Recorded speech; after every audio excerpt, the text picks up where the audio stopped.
Meeting is now live on Facebook. Hi. Hi, everybody. Welcome. It is another wonderful showcase. We are so excited to have you here joining us. It is the FreeFlow Showcase. We have this every single Saturday, my favorite day of the week. It is actually a special day as well. It is the 1-year anniversary of the Raptors victory. Whoa. Yes. Where were you 1 year ago? I know where me and Daniel and Annie were. We were actually in Montreal with the Montreal Fringe Festival. And we were on the streets, and then people were running on the streets, people clearly with Quebecois accents yelling, Toronto, Toronto, just over and over again. And we were all like, what are they, like, that's so ridiculous. How about you, Adrian? Where were you 1 year ago? I was watching the game in a bar on Queen West with my boy, Jesse Gerard. And we were huge basketball friends. All season we've been watching the games. Jesse's a huge fan. He's a season ticket owner for decades. It was great. We were there on Queen Street partying with everybody. It was historic. One of the day for the ages. How was it in Toronto too? Because I heard that it was like super intense. Like, because in Montreal it was pretty crazy. But I heard that in Toronto it was even more packed than it was there. It was intense. It was what everybody dreamed about. Yonge Street was off the wall. It was rammed. It was packed. Jurassic Park was a mayhem. The whole city was just exploding. It was what everybody wanted. It was one of the best feel-good moments of the year. People hugging and high-fiving and kissing and complete strangers going, yeah, we're the best. It was awesome. I loved how many people who literally did nothing at all were like, we did it! We are the ones who completed this task. And it's like, you literally did, but yes, great, yes. Keep thinking that, so I like that motivation. It's great. Yeah, I always feel wonderful about the idea, though, that it brought Canada together so much, right? Like sports in general, like even when the Major League Baseball, when the Toronto Blue Jays won, like it didn't bring the country together the same way, that the Raptors did. What I loved is that it wasn't the Toronto Raptors, it became the Canada Raptors, because the whole country was behind the Raptors and supporting the team. And it was really great to see how we united as one. It was just fantastic. Uh-huh. Yes, that is what it's all about too. I love the idea of uniting as one. That's one of the things that I am really grateful for, the concept, or just the idea that is a possibility. And hopefully beyond sport, we're able to have that type of mentality that we could all come together as one and make sure that we're all fighting for all the rights of every single person that is out there, and that's one of the most important things I really find at this time, especially with all the marching. Even today, it was the Black Lives Matter march.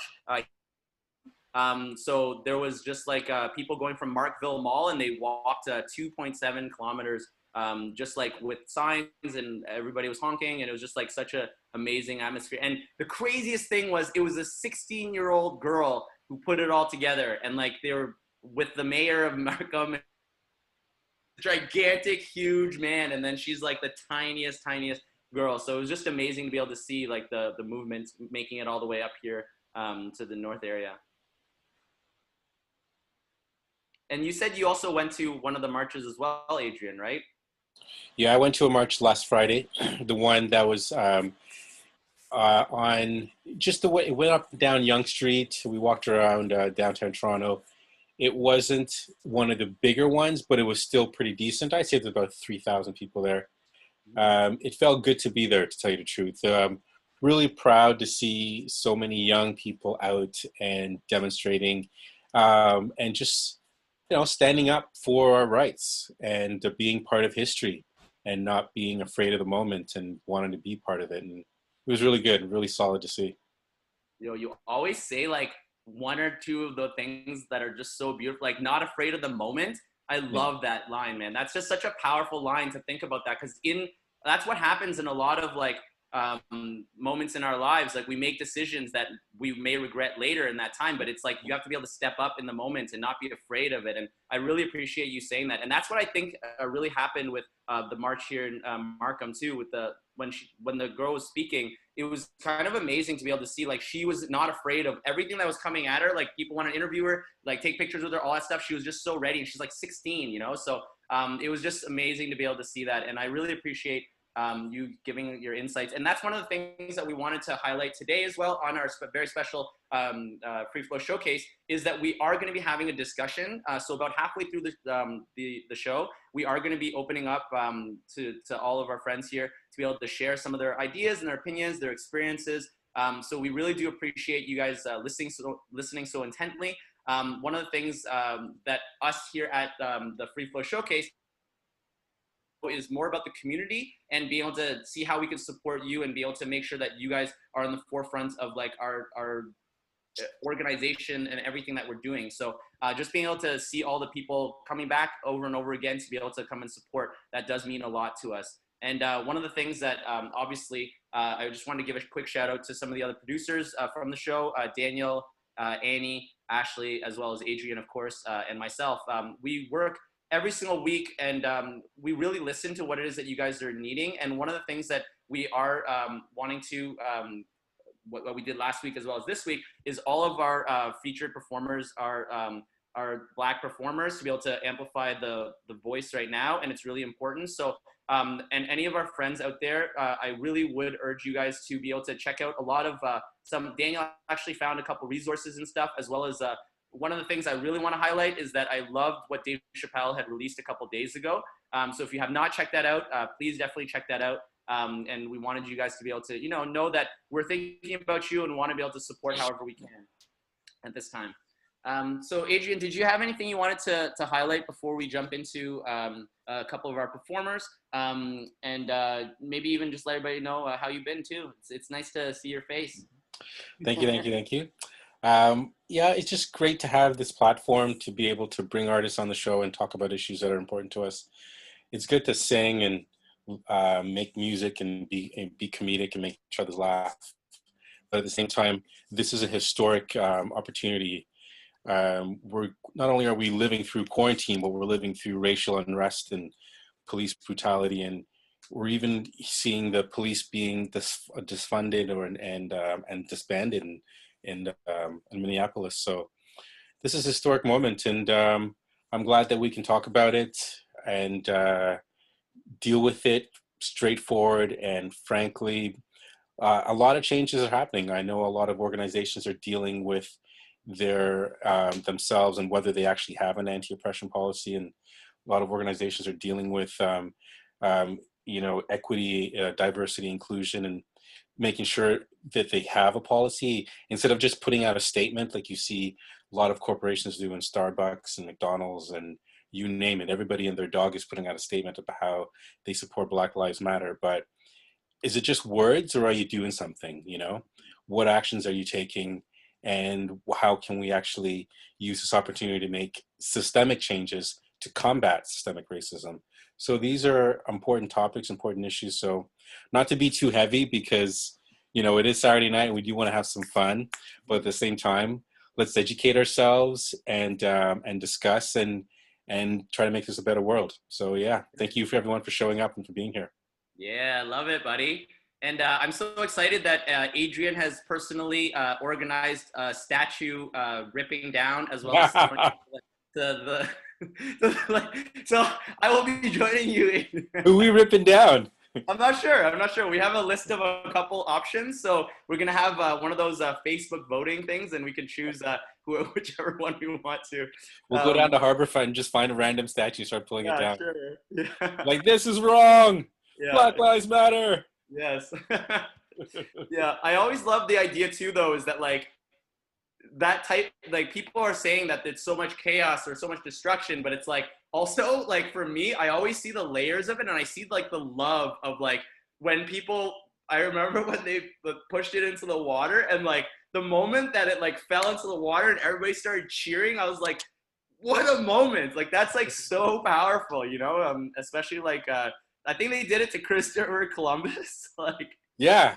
Well, Yo, I that's think, such an old statue too. Like, well, the oh, best part is that they pulled it down, and then they started dancing around it. The natives were doing their little powwow dance, oh and wow.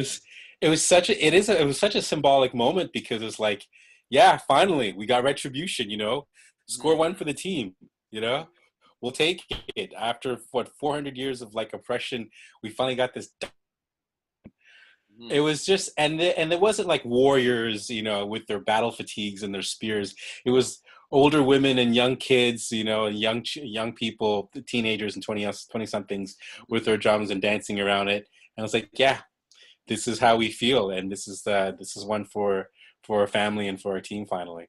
Yeah, for sure. Yeah, and like they actually cut the head off of. That's what Annie said, and that's another thing that The Simpsons predicted is that like that was like another thing, right? So just really quickly, you mentioned kids as well. Like as someone, I work with kids and everything, and one of the things that like was the best this week was I saw like there were these young children. They were probably like 4 to 7 years old with signs like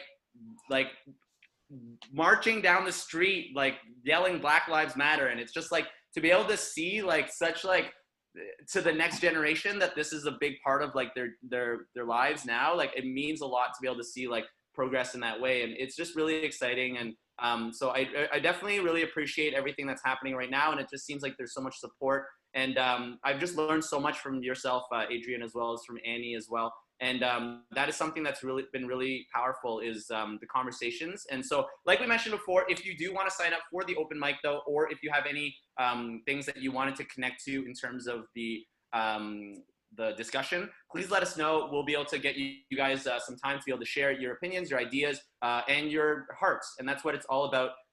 This is all about like opening ourselves up and be able to share our true selves.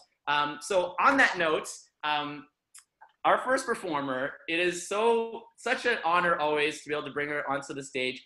It is one of those things where you see someone perform for the first time and you're like, I recognize them from somewhere. I don't know where. And then this was at Rise, by the way. And then, so I ended up going up to them to be like, you had such a great performance. You're so amazing. And then before I could even share that information, she tells me, oh, I actually saw you perform years ago, and it's so cool that like we had like this wonderful moment of like just being able to as artists be able to connect in that way. And now to have her on my show, my favorite day of the week, it's just like so exciting. So give a big round of applause to one of my favorite performers. Give it up for Desiree McKenzie, everybody.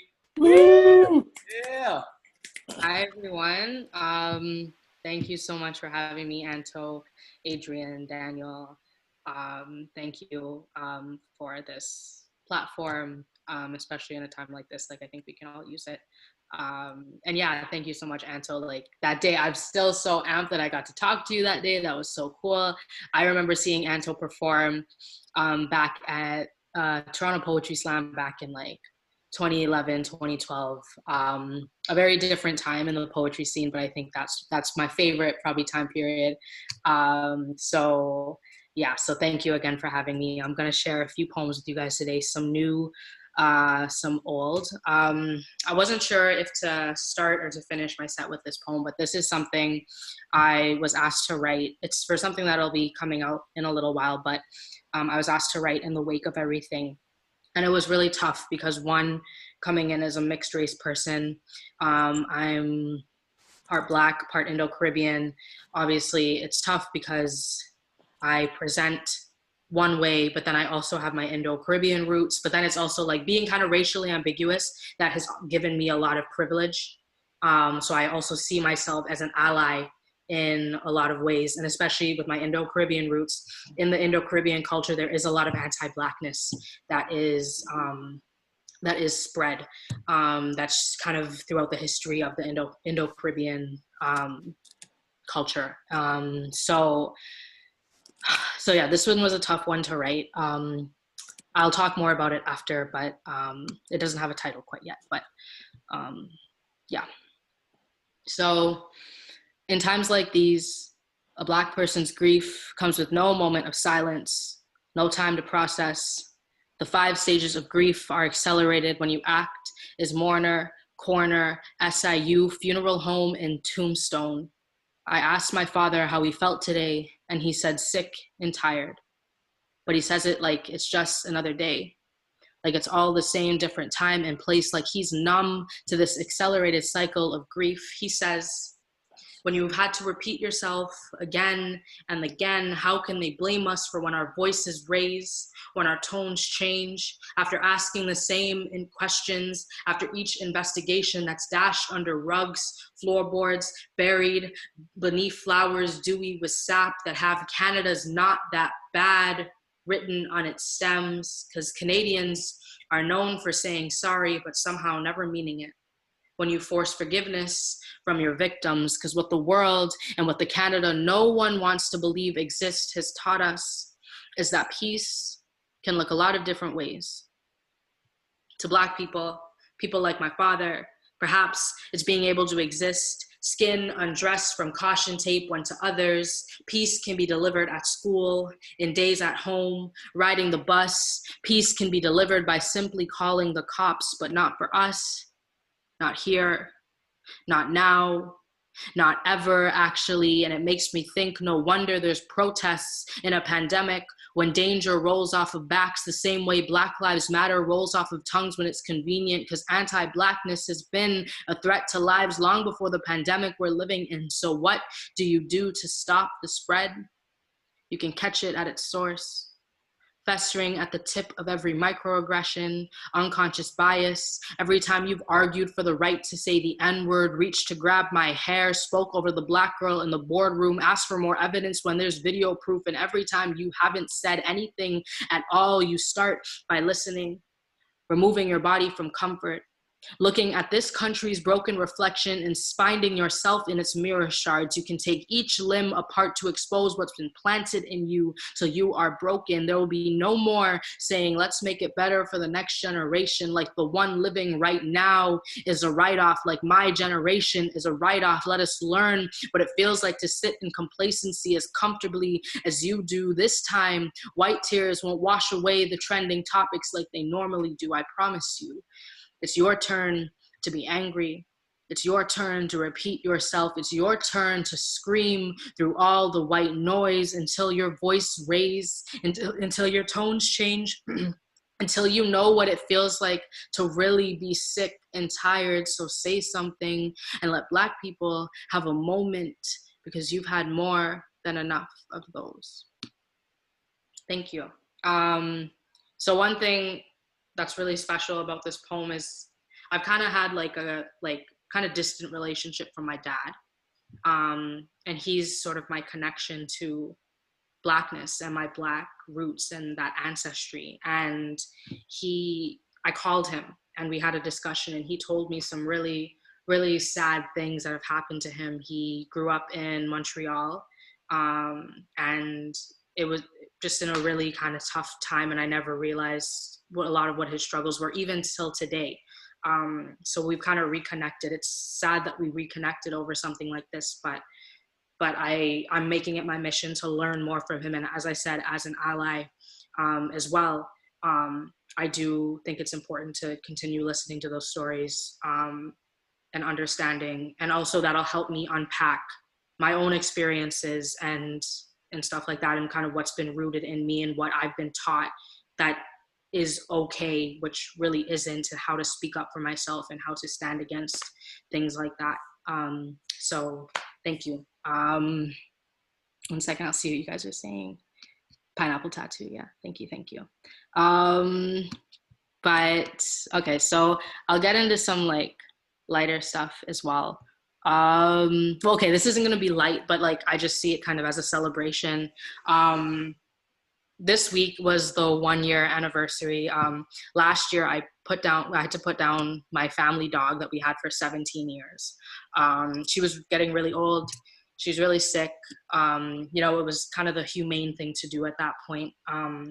So this is something I wrote for her. This is actually something I kind of kind of pulled out of the crates for this competition that Britta B holds. It's called the Open Drawer Poetry Contest. You can find it on all the socials at Miss Britta B to find all the information. And this month she's opened it up to Black poets specifically, Black and Indigenous poets, I believe, specifically for this month, just to kind of amplify those voices. So this is something I wrote. It's just called I Miss My Dog a Lot, but again, it's kind of like a celebration of her. So, and I haven't really heard a lot of poems about losing a pet before, so yeah, I hope you guys enjoy it. So, if I had a penny for every time I've been told, you look like you just lost your best friend, I'll tell him it's because it feels like it's just yesterday. June 11th, 2019. My last memory with my 17-year-old dog, Penny. Toward the end, the best of times looked like bare minimums when she would lift herself off the ground, eat and hold the food down. The flicker of glaucoma in her eyes was just the puppy in her heart frolicking, or so I'd like to believe. So when it came time to let her go, I hugged her so that her warmth could be memorized in my muscle memory. Because Penny could sniff out pain the same way she could sniff out fallen food. Open paws at the front door, accepting us for who we are and whoever we were that day. Penny was always there. It feels like a dog is the omniscient narrator in my life, because with a pet, you can never toy with the idea of their absence. I've never had to wonder when Penny was going to be home. So here I am, stringing together metaphors, a poetic eulogy that will hopefully make death feel a little bit more down to earth, because these walls hold tension. The sound bites of her barks. And if I had a penny for every time I've said I miss my dog, I would have enough to buy God's guarantee that Penny would be at the pearly gates waiting for me. But maybe I'm too busy counting. I don't have time to miss her, mourn her, counting blessings like it'll bring me closer to her. So thank you. It's my little ode to my dog Penny. So yeah, okay, okay, you know what? Honestly, these aren't really light poems, but like the titles are funny. Okay, is that cool with you guys? So this is a poem I titled, No Girl, Oh My God, Leave Him. So it kind of speaks for itself, but yeah, you guys will get what I'm saying. So what love is to me, as the women in my life have shown me, it's being on constant standby, turning broken glass to glitter, in the striking hands of a man into a dance routine. It's trying to find the word beauty in the word toxicity. And if that isn't love, I've never been shown what is, so I guess I'll take it. Because love to me is more like statistics, and less like me plus him equals love carved into trees. There's many complexities, and us women are the very trees, bodies carved into stretch marks, and we wear them like they're both battle wound and medal of honor. If that isn't love, I've never been shown what is, so I guess I'll take it. Why have I felt like being a woman means enduring, having endurance to go through it all, receive nothing at all in return except for credit for how much we can take, how much in pain we can endure. We've been lit on fire, yet I'm still here writing poetry to put the fire out, as if it'll put salve on the wound, as if my words would soak through the wood rings of generations before me, establishing what my love life or lack of one could ever be. That is what love is to me. Mothers blessing us with bleeding hands from putting homes back together because of an exploding man, but women make for great vigilantes and they never get the credit, never want it, because we just keep fighting the good fight. What love is to me, as women in my life have shown me, it's being on constant standby, turning broken glass to glitter, striking hands of a man into a dance routine and enduring selflessly. I know the love passed down to me, a love that can only be birthed through exceptional pain, and if that is love, I don't want no part of that shit.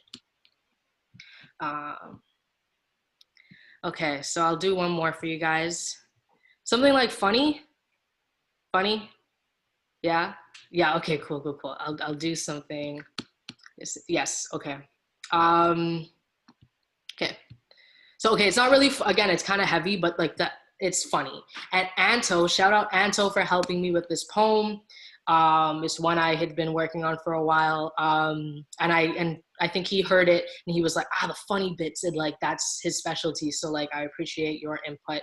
It helped like elevate it even more. So shout outs to you for that. Okay. So greetings from a West Indian auntie can sound like Hello, doo-doo, darling. Oh God, watch this saga girl, you think she easy? Or let me show you what it have in the fridge. Or my personal favorite, you're looking healthy. My auntie commenting on my weight before congratulating me on getting a college degree. You're looking healthy. Meaning this new appearance of mine, space I take up indicates I'm doing very well, looking very comfortable, meaning I gained weight, meaning I mustn't be watching my weight, my plate, meaning I mustn't have a man, meaning I mustn't be a good wife, meaning I mustn't be having children. I looking healthy. Taking the meaning of the word away from me, yet serving it to me at the family lime, pouring it into our food, like all the oil West Indians cook their food with, calling it poison, and reminding me of your diabetes, like our family genes didn't already plant it into our bloodstream. We've inherited something deadly, but we still don't know how to tame it. Stay dancing with death, letting it take the lead, playing hot potato with health, but we all get burnt, yet dishing out more food for me. No wonder we have a misconception about what it means to be healthy. How I look so healthy. And my mom jumps to defend me, defending her own body, how she raised me. She says she's just the older version of me. She says Desiree graduated this year, that I'm doing so well, that I'm busier than the prime minister, that my family's even lucky I came on the trip. We leave, and she says she wouldn't have blamed me if I decided to not come on the trip. My aunt says bye without really saying goodbye. Says, try to lose some weight now. I guess because I look too healthy. The same way how the last time I saw her, I looked too skinny. I've been too much or too little since the age of 13, but the comments don't bother me. They don't have to. They followed me, cuts through me. The very pinch-inducing pain as I squeeze on my cellulite, my love handles, my muffin tops, watching all the other young women in my family being cared for, concerned for, talking about bodies without said body in the room, determining a cause of death without even doing an autopsy. I am the last piece of goat in the food tray, getting cold, too much flesh, not enough bone. Everyone sees but won't forget it's there, with eyes on my filled plate and our heads bow to do a prayer. My auntie fights to be the one to say it. And it translates to her very greeting that I'm not drinking enough tea, and I looking roly-poly, and my bottom looking big, as if I haven't been oil wrapped, skin smooth like jalebi, warm like the inside of a sada roti, hips spreading like the butter we put inside of one, as if my gulab jamun sugared body isn't a blessing. You look healthy. It rings through me. I stare at myself in the mirror, analyzing every part of my body, trying to find what makes me look so healthy, when beyond the words of my extended family, I know healthy isn't something you see, because it comes from inside of me. Why is a word that isn't anyone's business has been one that I've had to learn how to reclaim. Why do we have to look down on each other to keep traditions going, keep ideals clear, standards set?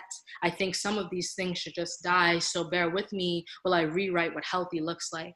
How all some families do is feed but never nurture, in a way where warped definitions have been fed to you, because I know what feeds me. Thank you so much, everyone. I really appreciate you guys kind of setting up this platform. Yeah. Everyone tuning in. It's much needed in a time like this. Thank you, thank you, thank you. Sweet. Whoa! Give it up, everybody. Desiree McKenzie. What? Give it up, give it up. We're gonna send it around so you guys could, get a little bit of love for that. But yes, this is Desiree's Instagram if you wanted to check it out. So it is Desiree McKenzie, and lots of wonderful things that, wow, just absolutely amazing poetry. And all three of them just had so much pop in just different ways. And I think that your titles are I love the way that you titled your poems. So good. I love it.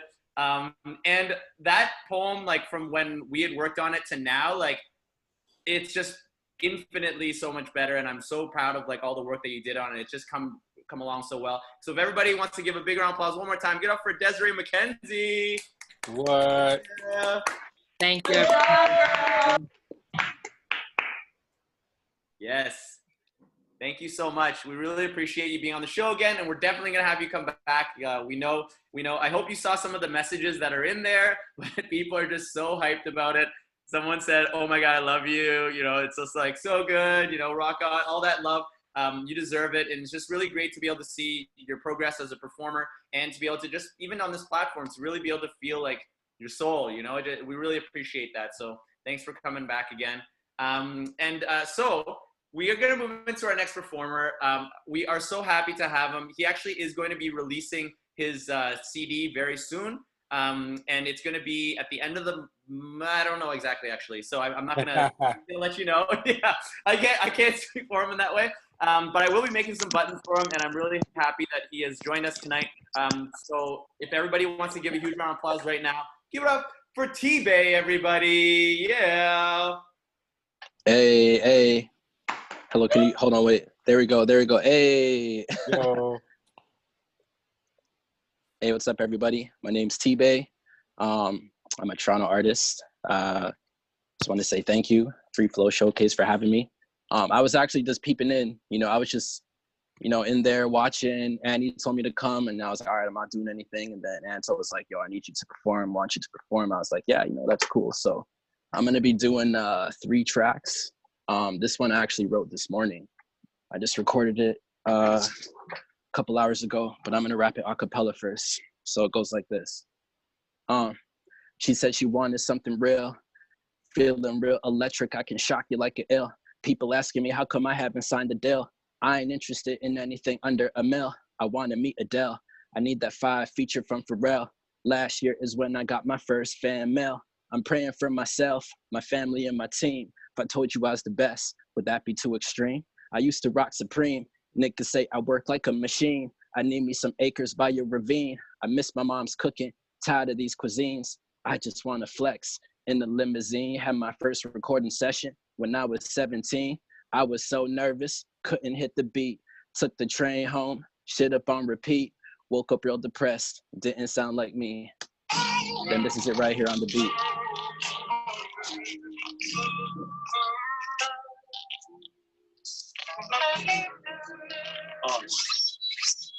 She said she wanted something real, feeling real electric. I can shock you like an L. People asking me how come I haven't signed a deal. I ain't interested in anything under a mil. I want to meet Adele. I need that 5 feature from Pharrell. Last year is when I got my first fan mail. I'm praying for myself, my family, and my team. If I told you I was the best, would that be too extreme? I used to rock Supreme. Niggas say I work like a machine. I need me some acres by your ravine. I miss my mom's cooking, tired of these cuisines. I just want to flex in the limousine. Had my first recording session when I was 17. I was so nervous, couldn't hit the beat. Bro, took the train home, yeah, shit up on repeat. Woke up from the press, but didn't sound like me. Okay, that's the first one. Then the second one, this one's called Miso Soup. It's gonna be on my new album. It's called Why Would I Kill Myself Now? It's gonna be dropping on June 27th. So I'll rap it a cappella first.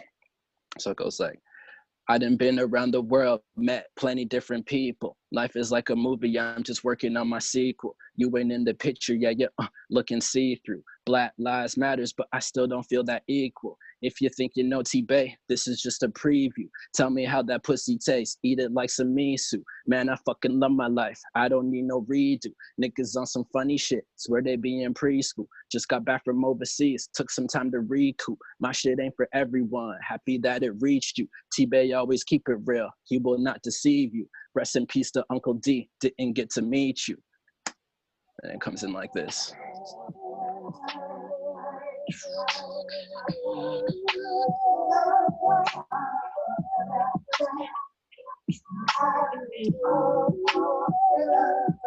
Yeah.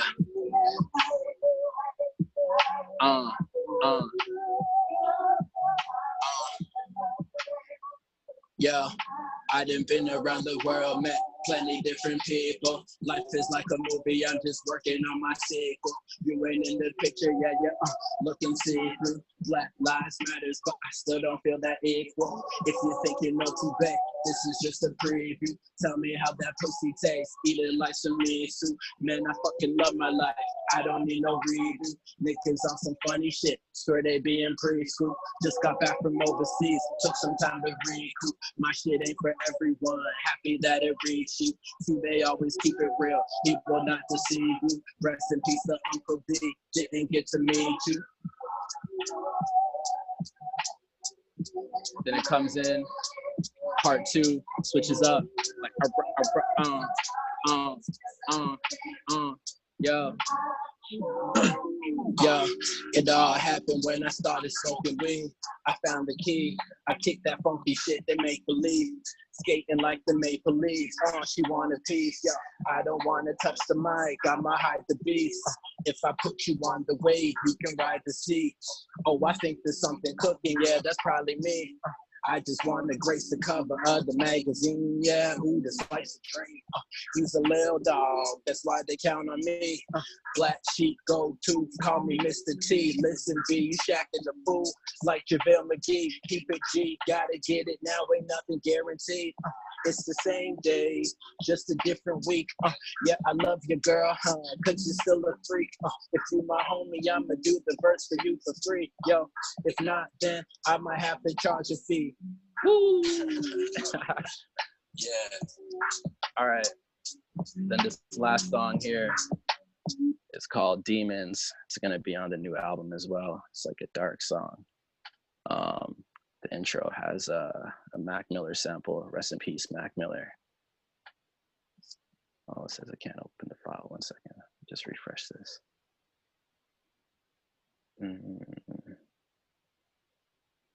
Give me 2 seconds. Here it is right here.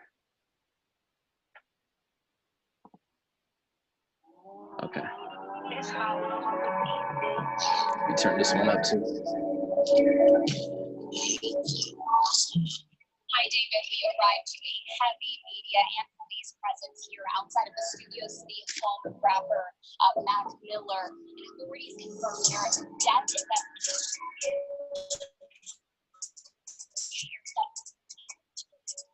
body being transported into the van.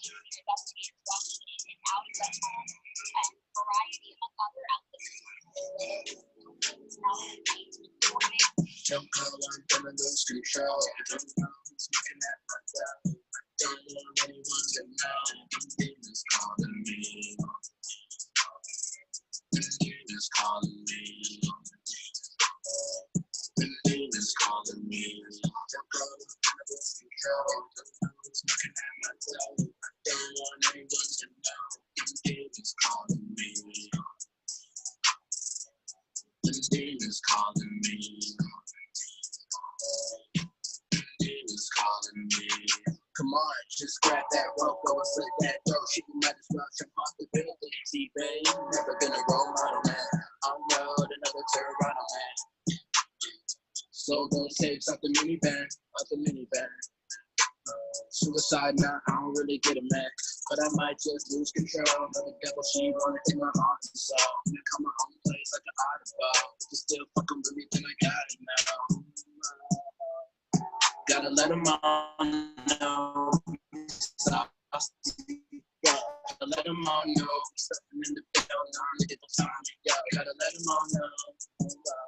I be out with the zombies, but they still sleeping on me. Had some dudes run up on me.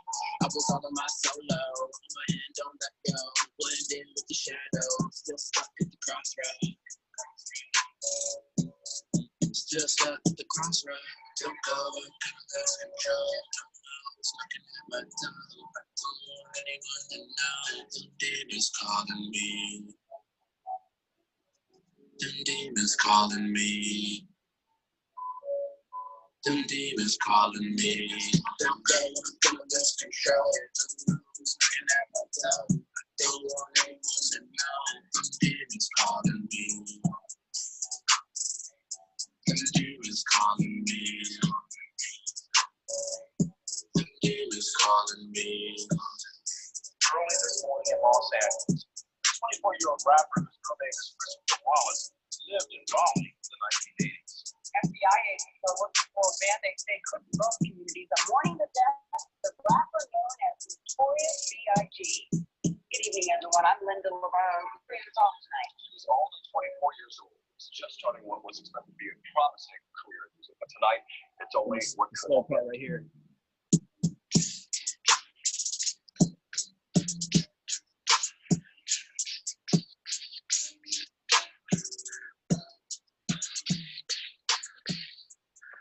Yeah, that track is called Demons. And so I don't know. I saw Annie wanted me to play one song. I don't know if there's time. I'm down to do one more song. This song called Hallelujah. It's more positive. If I can end on a positive note. Yeah. Okay. The song's called Hallelujah. Yo, you want a bit of vibes from us? Everybody unmute yourself. Send them some love right now for Hallelujah. Yeah. Hey.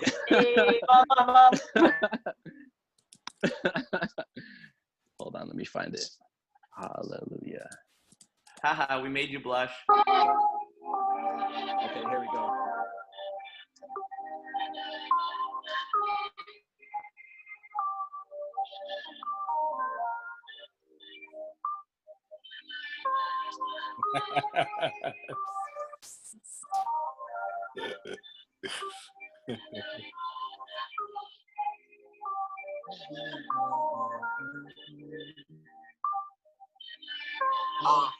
And I'm all holding back. And I'm all holding back. School it on my own, man. Hallelujah. And I'm all holding back. And I'm all holding back. School it on my own, man. Hallelujah. And I'm all holding back. And I'm all holding back. School it on my own, man. Hallelujah. And I'm all holding back. And I'm all holding back. School it on my own. About to drop another one. They be like, hallelujah. You ain't out there in that shirt, my nigga, that doesn't suit you. Shawty reading me some lines right up the Kama Sutra. Young shrooms got me moving like a Oompa Loompa. Rest in peace to Marvin Gaye and rest in peace to Luther. I got way too much heat, just come check my computer. I was always skipping class, I felt like Ferris Bueller. Baby got me stoned, yeah, that's my Medusa. Smoking out the hookah, just got back from Rome. Hey, got that loopy swag, yeah. Got that fresh cologne, yeah. She just wanna dance to her favorite song. Look how she twerk on me with nothing on. Hey, I treat her good, he treat her wrong. Just book the flight, now we be gone. Hey, still in the stew, it's 5 in the morning. All these rappers, they need a verse, that's why they hit my phone. 9 times out of 10, I'm smoking something strong. Hip hop ain't my life, it's just a stepping stone. Yeah, I love to step alone, gotta touch a mill before 30. Why tip me up, say he want me to do a show down in New Jersey. For this paper, I be up early. Every day, gotta go get it. Didn't need to flex on you. I was just minding my business. Little mama, you a princess. Wanna take you where you ain't been yet. They trying to catch up to me, still in the lead, probably by 10 steps. Make a laugh like Mike X. Got bars, no biceps. You paid $90 for the half. Should've gotten your eyes checked. They be copying my shit, so I had to switch it up. Everything that I drop is original. My dude, you are not that lyrical. It's like I wear this mask my whole life. I feel like Rey Mysterio.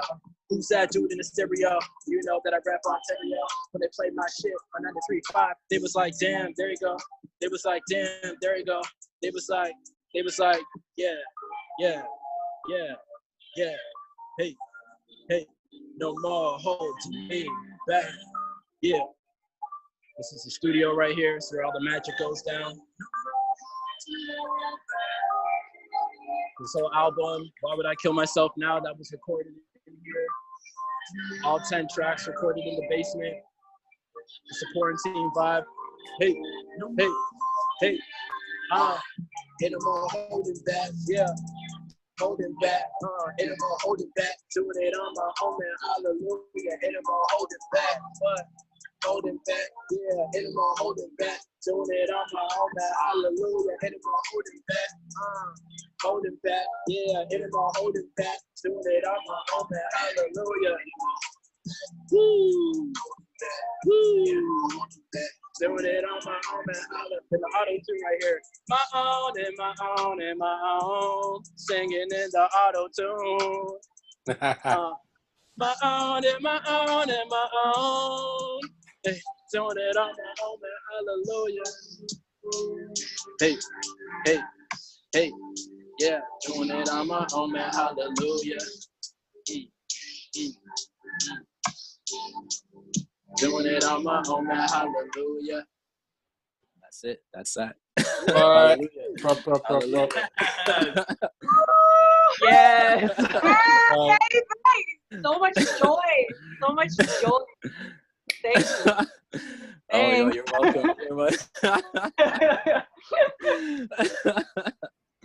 Thank you for having me. Thank you for having me. This is Yeah, awesome. thanks for coming through. It's always great. It's always great. Enter you there? There you are. Good job. That was fantastic. Yeah, so thank you so much again for being on the show. We really appreciate it. And I love that right off the top, you immediately exposed what happened. You're just immediately, like, yeah, I had no idea what was coming on. And I guess I haven't gone. I'm like, yo, that's behind the scenes, man. No, I'm just joking. Good. Thank you so much for doing it. And you said June 27th is when your album's releasing, right? You're on mute right now. Still mute. You're still on mute, Tyler. Tyler. Hello? Hello? Hey, that's better. Oh, I'm sorry.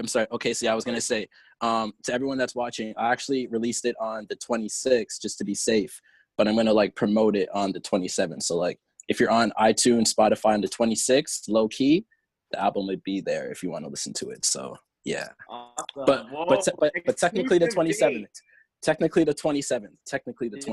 Exclusive. Yeah. You get it a day early. A day That's early. right. Only everyone in the FreeFlow Showcase, because on Instagram I'm going to promote June 27th, album dropping June 27th, but FreeFlow June 26th. Oh, that means so much. What? We got special status. Yeah. And then one of us is gonna flex about that online. We're like, yo, I'm VIP, and then it's gonna everybody's gonna know about it before. Oh yeah, you guys can leak it. If you leak it, I'll be like, someone from FreeFlow, there we go. Yeah, exactly. Well, thank you again. Really appreciate it. One more time, everybody, give a lot of love to T-Bay stepping in last minute. We really appreciate all his work. This is his Instagram. So it's amazing. T-Bay is actually not his real name. Chili Chicken on Rice is his real name. So yes. I love that chili chicken. Gotta love that chili chicken on rice. Yes. Awesome, definitely. So really appreciate you being on the show. It's going to be really great to be able to actually hear the entire album and all back. And I'm going to make use of those buttons. I'm really hyped about that as well. So thank you. Oh, yes. Yeah, T-Bay for, and 26th, everybody. So don't forget that. Put that in your calendars. Great. Yeah, so we are going to be moving on into the next thing. We wanted just to really quickly mention that anybody out there who wants to donate and wants to support the FreeFlow Showcase, please check out some opportunities to make donations. So one-time donations can go to our Gmail here, freeflowshowcase@gmail.com. And if you wanted to as well, we could put it into the chat. And then our other, we do have another website. So we have our Patreon here. That's the monthly donation. You can give as little, as much as you want. Who's that guy pointing at his head? What a weirdo. So it is a great opportunity to be able to open it up to the community. We hope that we'd be able to continue to support this and be able to give our actual performers a little bit more in that way, as well as one of the things that we have been discussing with our group is the idea that if the one-time donations that are coming through in the next couple weeks, we would be able to be finding somewhere where we can donate that as well. So that is just something that we've been sharing. And so we thank the community so much for all of your support so far. We have been able to pay all our Zoom fees and things with the donations that have come through. So we're so grateful for all the work that you guys as a community have done as well. So thank you guys for that. We love you guys for joining us so often. Yeah, so Adrian actually wanted to, he was so excited about our next performer, he wanted to introduce him. So Adrian, take over, buddy. Thank you. So we've got our next performer coming up, Chris Bautista. He talented actor, poet. I've seen him in performance a couple of months ago. He did a wonderful play called Negroes Are Congregating. But even more importantly, last Sunday he put on an event called Blackfest at the Bentway Park. If those of you who don't know, under the Bentway over by Fort York, there's a nice park, an urban park that they developed over the last couple of years. They opened it up last year. It's got a nice link. You know how there's that bridge, the rail deck that separates the north from the south when you cross over the bridge? Well, they put a really beautiful bridge that connects the space underneath the Don Valley Parkway, and they turned it into a park. And we had a drum and circle last week put on by Chris. It was a festival called Blackfest. I think it was just to support the community and get people outside and just to hang out. Wonderful event. The sun was shining, people were drumming. I myself jumped in there. I was drumming for about 2 hours. Really positive vibes. It was COVID friendly. You know, we were wearing masks, we were social distancing. Chris put up little circles in the park so people could physically distance, you know, in their group and their families. And just wonderful vibes. Drummers, we had a flute player, we had a cornet, we had, I think it was another instrument, a guitar or something, along with the drums. It was just great to hear people clapping and cheering once we finished, and just everything resonating and bouncing off the walls in the neighborhood. Really popular. Chris, is there anything you want to say about Blackfest before you start? Yeah, I mean, first of all, thanks, Adrian, for that amazing introduction and for coming on last Sunday.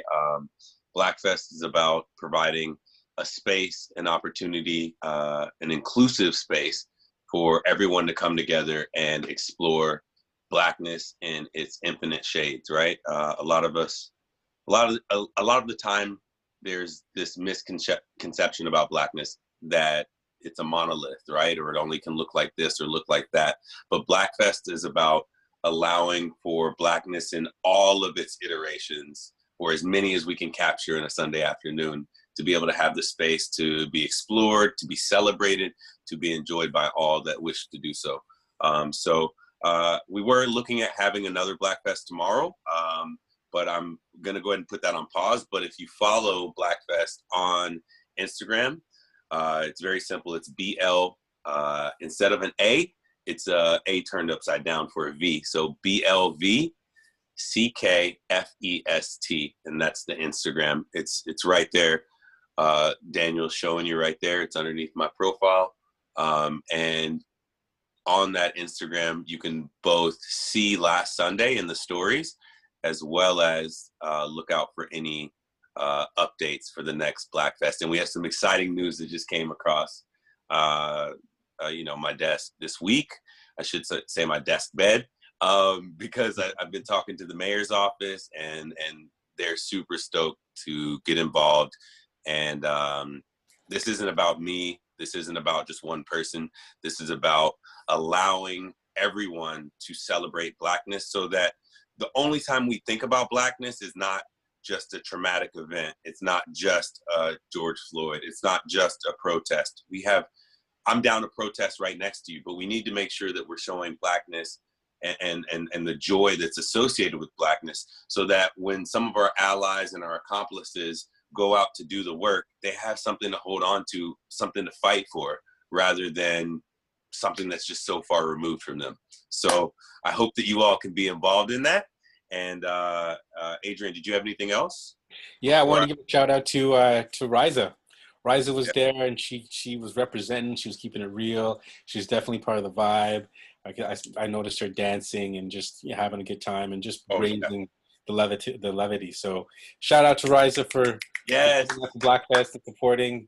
You know, it was really great, because after all these months of quarantine and being separated and only seeing each other on Zoom, finally got to see one of our community, and we were like, wait.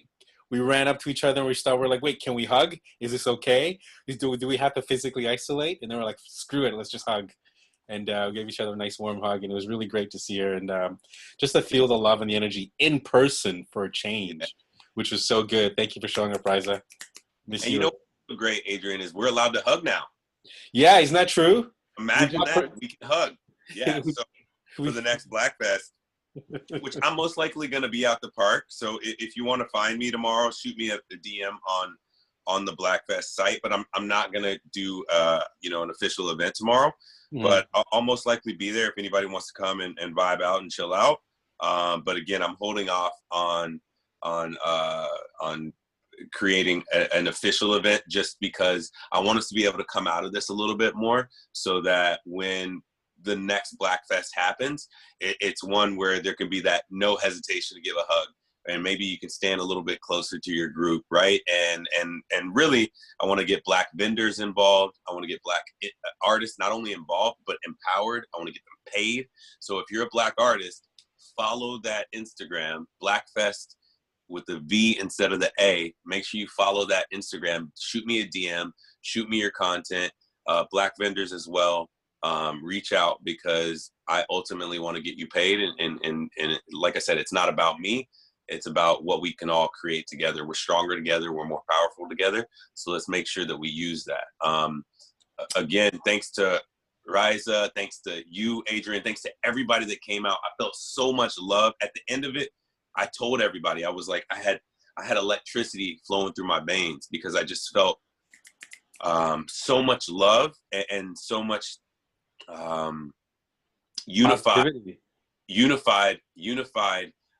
thought and action for people to get off their behinds and to come out to show support for Black culture, for Black art, for Black music, for Black dance, and then also for togetherness.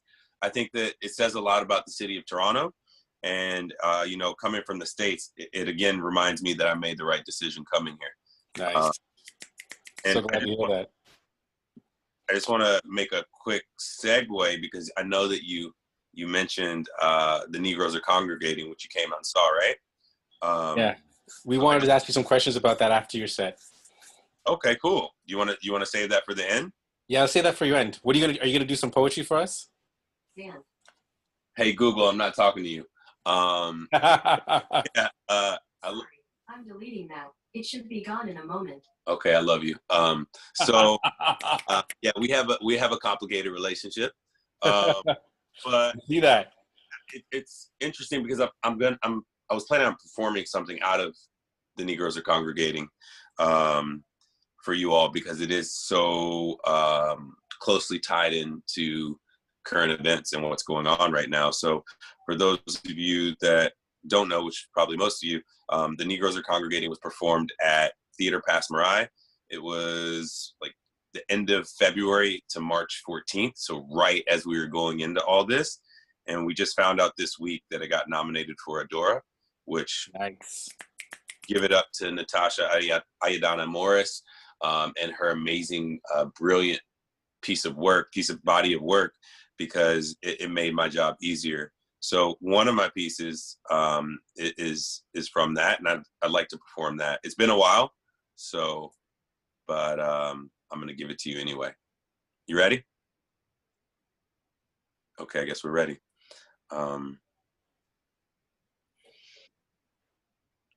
My name, Audacity. I have the most dangerous position in the world, a leader of Negroes. When I arrive on site, those who weren't listening subscribe to my every move. When I speak, I mess with a whole lot of people's money. When I make commands, I make enemies. I've been offered a few government jobs, a few plea deals, a dozen white women. White women love this kinky shit, bondage. But like Malcolm X said, if you don't stand for something, you'll fall for anything. Won't bow, so they hold me down. Politicians, judges, journalists with grudges, white, black, and black whites. You know, house Negroes that might be light, but not too bright. A black prime minister won't keep me quiet. Oh no, I think it's due time for another Young Street riot. That's what the headlines would call it. Even after they gun me down for the setback for being unapologetically black. Acquittal? Dismissal? Our odds are looking pretty dismal, huh? Where's our white savior at? The abolitionist that's gonna lay down their life for my freedom. Isn't that how we got emancipated?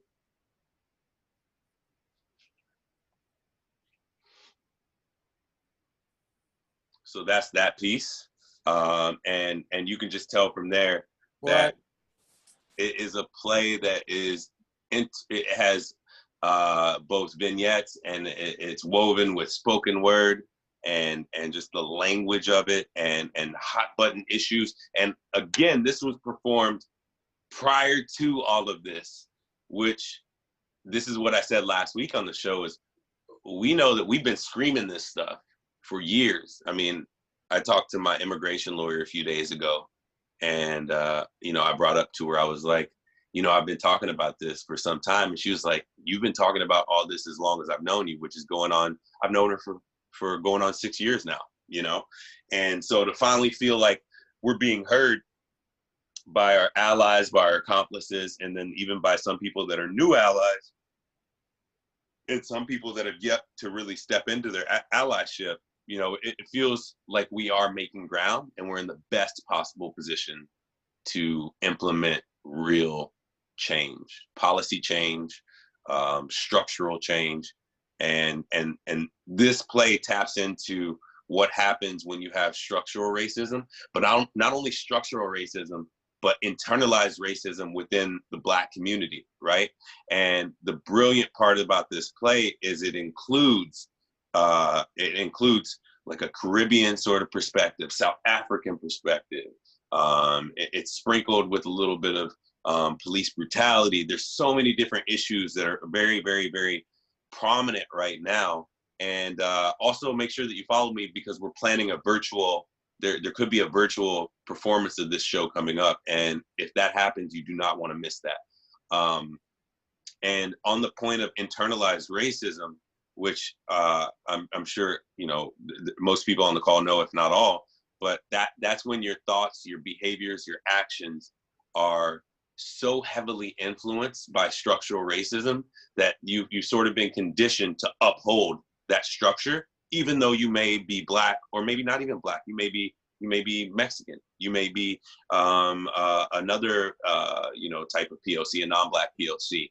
And so it's always interesting to me, for example, when George Zimmerman killed Trayvon Martin, a lot of people came out and they said, well, he can't be racist. He's not Black.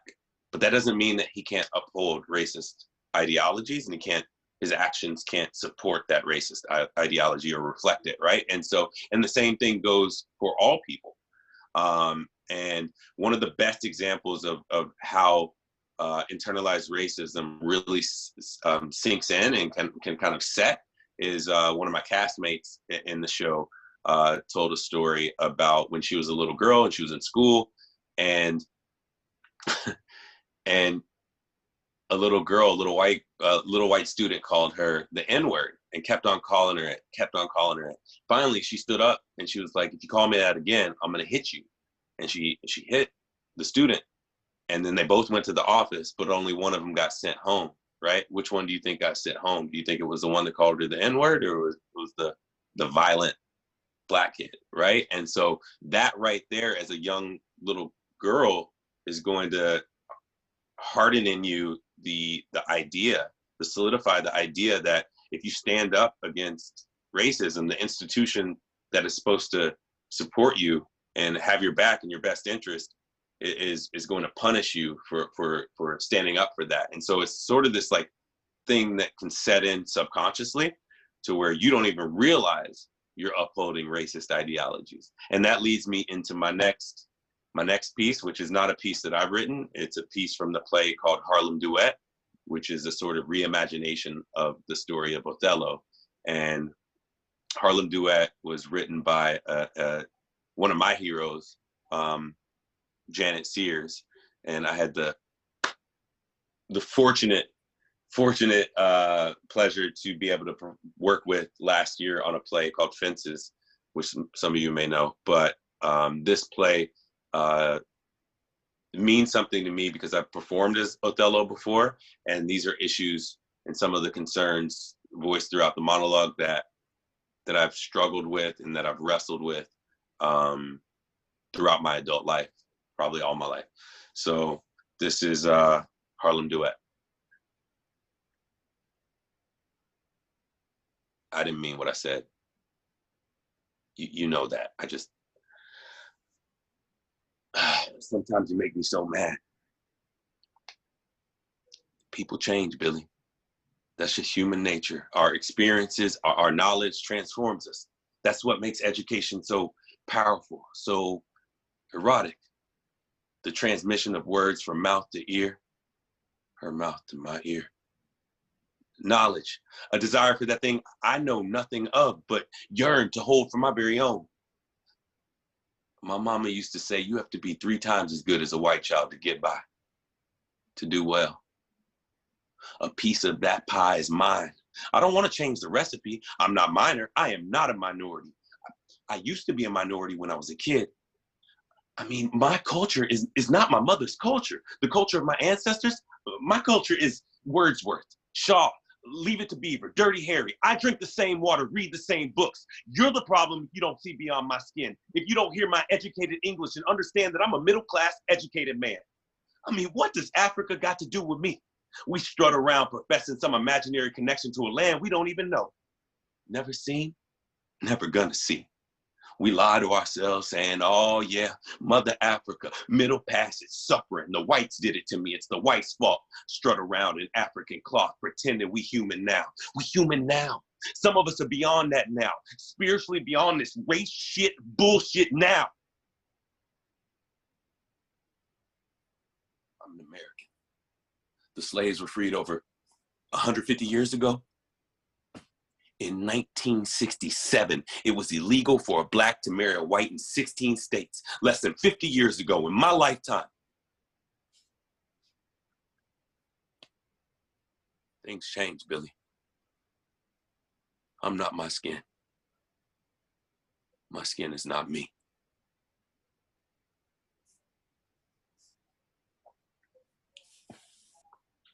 That's Harlem Duet. Yeah. Powerful. Love it. Love it. In Thank you for doing that.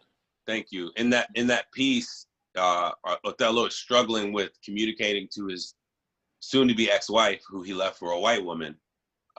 He's defending how he could do that and how it's not about race for him and how he's trying to move on from that. But even woven into that, you can really hear his internal struggle with the effects of structural racism and the effects of the dominant gaze and the white gaze and how he sort of internalized some of that as well, right? Brilliant piece. Wonderful. That's fantastic. So we wanted to talk to you a bit about, actually we want to talk a bit about the Negroes are congregating, and you know how they had the all black audience on the Thursday night? Was it the Thursday night that they had it? So what, if you could share your feelings about that and your experience. Like, I remember I saw the play on the Friday night, which was the night after, and Oh God. yeah, and everyone was saying that it was such a special vibe on a Thursday night. I mean, Yeah. Here we are trying to highlight mostly black artists and people of color because we want to, have a voice and give people a platform to share their feelings and stuff. So how did that translate with having a mostly black audience on the Thursday night for the Negroes are congregating? It was an all black audience. All black audience. It was an all black audience. And Okay, it perfect. was the most electric performance that I've ever been a part of. Really, It was eh? a free performance that I've ever been a part of. Just imagine being in a room and totally being like, one thing that I like I said, I performed as Othello before. Mm-hmm. And one thing that I wrote about, I actually did my thesis at university on this. And I wrote about Othello specifically in exploring and investigating both the text of Othello and then 3 different performances of Othello. Mm-hmm. Ira Aldridge in the 1800s, Paul Robeson in the 1900s, and then my performance in 2013. And unraveling both, all of these. So how they were marketed, and then audience reception, as well as the lives of the men involved, right? The lives of the performers. And I did all of that through the context, through the lens of W.E.B. Du Bois's concept of double consciousness, in which he argues that the African-American male doesn't have one true identity. It rather is how he views himself that's in constant tension with how the dominant gaze perceives him, right? And so this night was totally free of that dominant gaze. It was totally free of that tension. It just was an opportunity to release all that and to perform this play. And there were jokes that had never landed. There were moments that were understood and the audience felt it. And then as a performer, it's that like instant gratification. And it's like this feedback loop of energy. It's like, oh, the audience is, because like, to be honest, I always want to give my all to a performance, but when there's more energy in the room and it's just cycling through you, right? It creates this double back of energy that just creates this electricity, right? So why is that? Is because you felt like you didn't have to hold back at all, or because you felt that every nuance of what you said would be understood by the all-black audience? I feel like it was both and more, right? Yeah. I feel like both of those things at times, and I felt understood. Like they're and then also like not that like sometimes you never want to have like the self-conscious thought while you're performing, right? But sometimes it hits. Like there was some pretty heavy stuff in there. Like there was one scene when I came out and it was like a white man ally press, like a white man ally convention. So imagine like a Tony Robbins convention. But there's only 3 actors in the play, myself, Christopher Parker, and Uche Ama. And so myself and Chris, we both played white men that were putting on this like, you know, this white man ally, right? White man ally. And sort of like a call to diversity training. Right.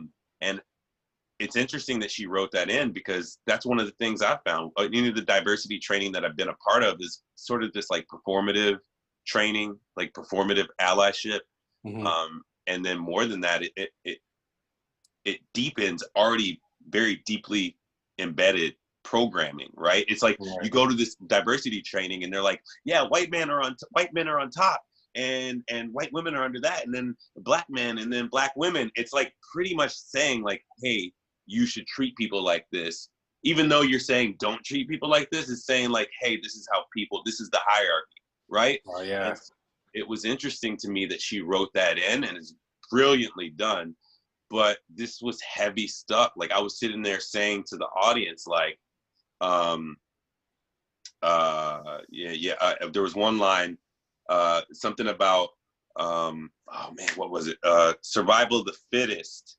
Yeah, I said something like survival of the fittest, and I would say to the audience, like, hey, I didn't know, you know, survival of the fittest equaled diversity, right? And I would high five.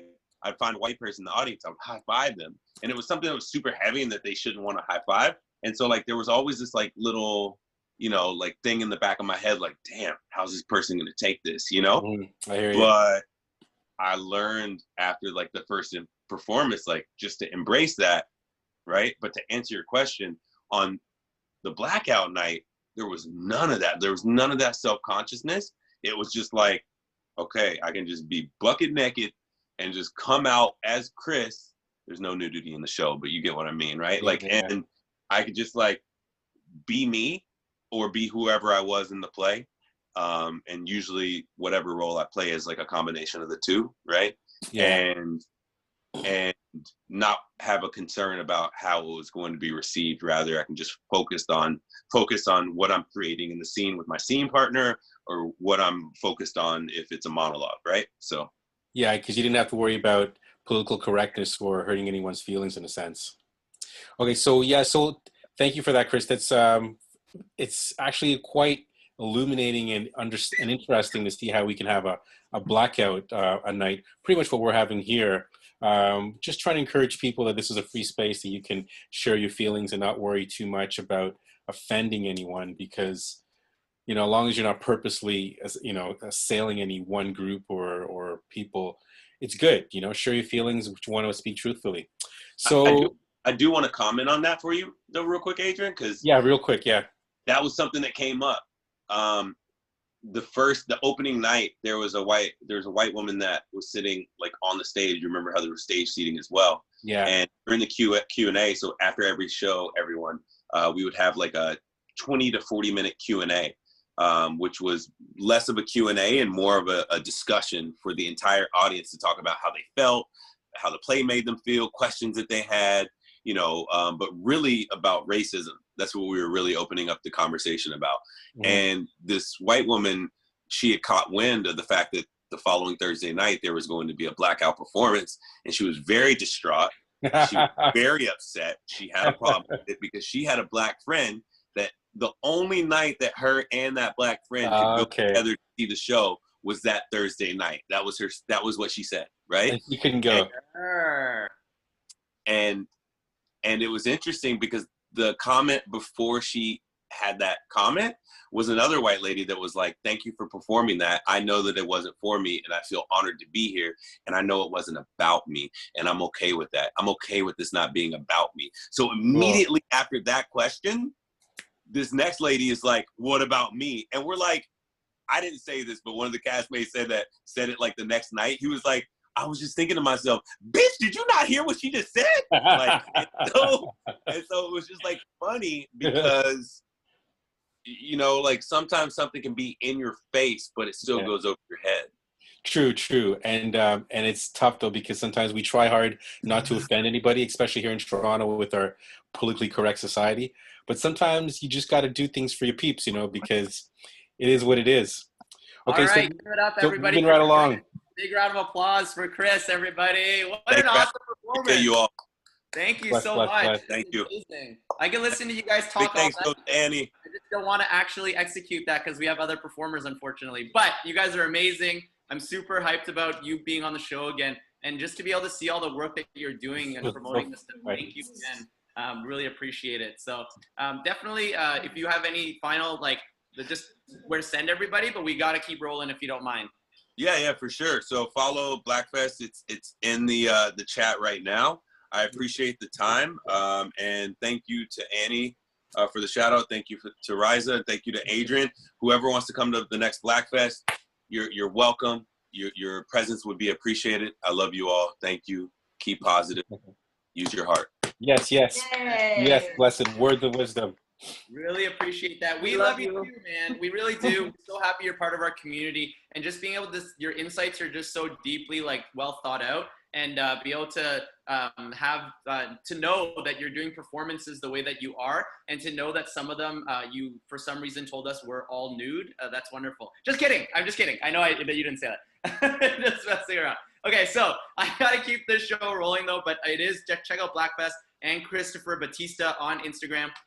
So our next performer is actually going to be introduced by Ashley, who's one of our co-producers, and she has a very special connection with our next performer. So give a big round of applause and a lot of love to Ashley, who's going to introduce the next performer. Give it a lot of love. Hey, I want to give everybody here a lot of love and just say thank you to everybody who's shown up consistently since we started doing this, and like everybody who's just like really been there and like feels the love and the heartfelt connection that we all share. And so I just wanted to introduce my friend Narani. So I'm really nervous right now. I don't know why, but I own that I'm feeling a little nervous right now.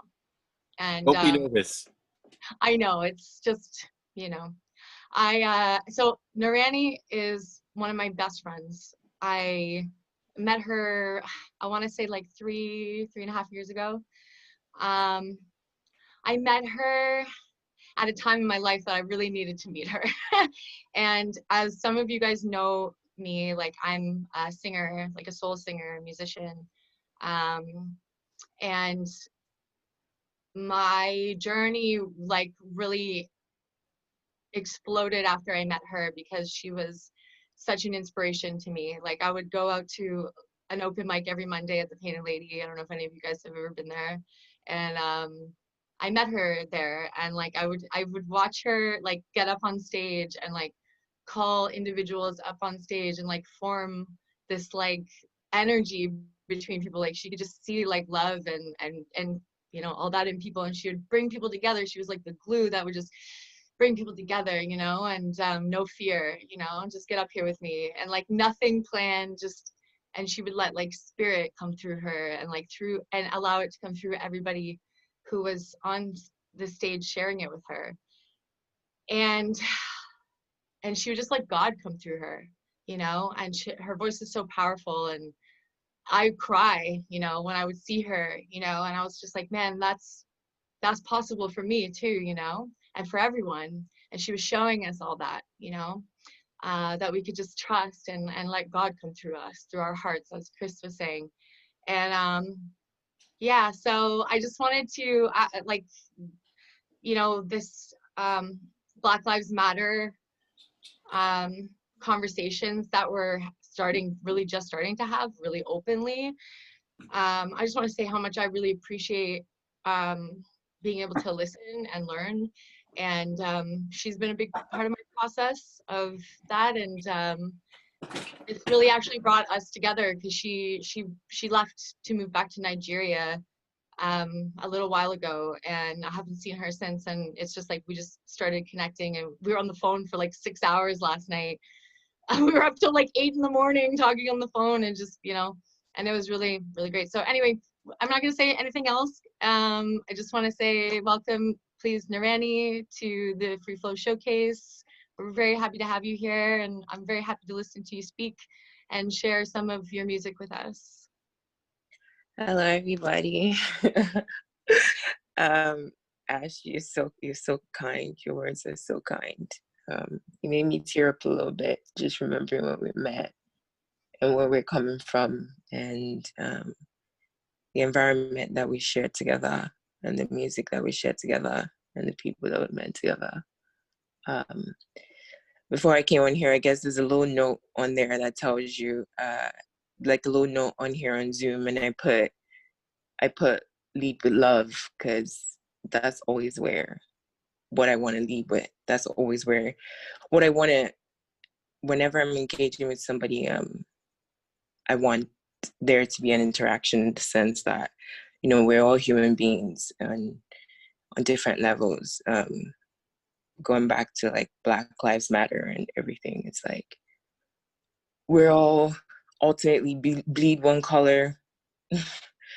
You know, we might speak different languages, but somehow we all understand when we really do want to communicate at any point in time. We can effectively communicate with each other no matter where we're coming from, any part of the world. So I'm here. I'm not here to take up your time at all.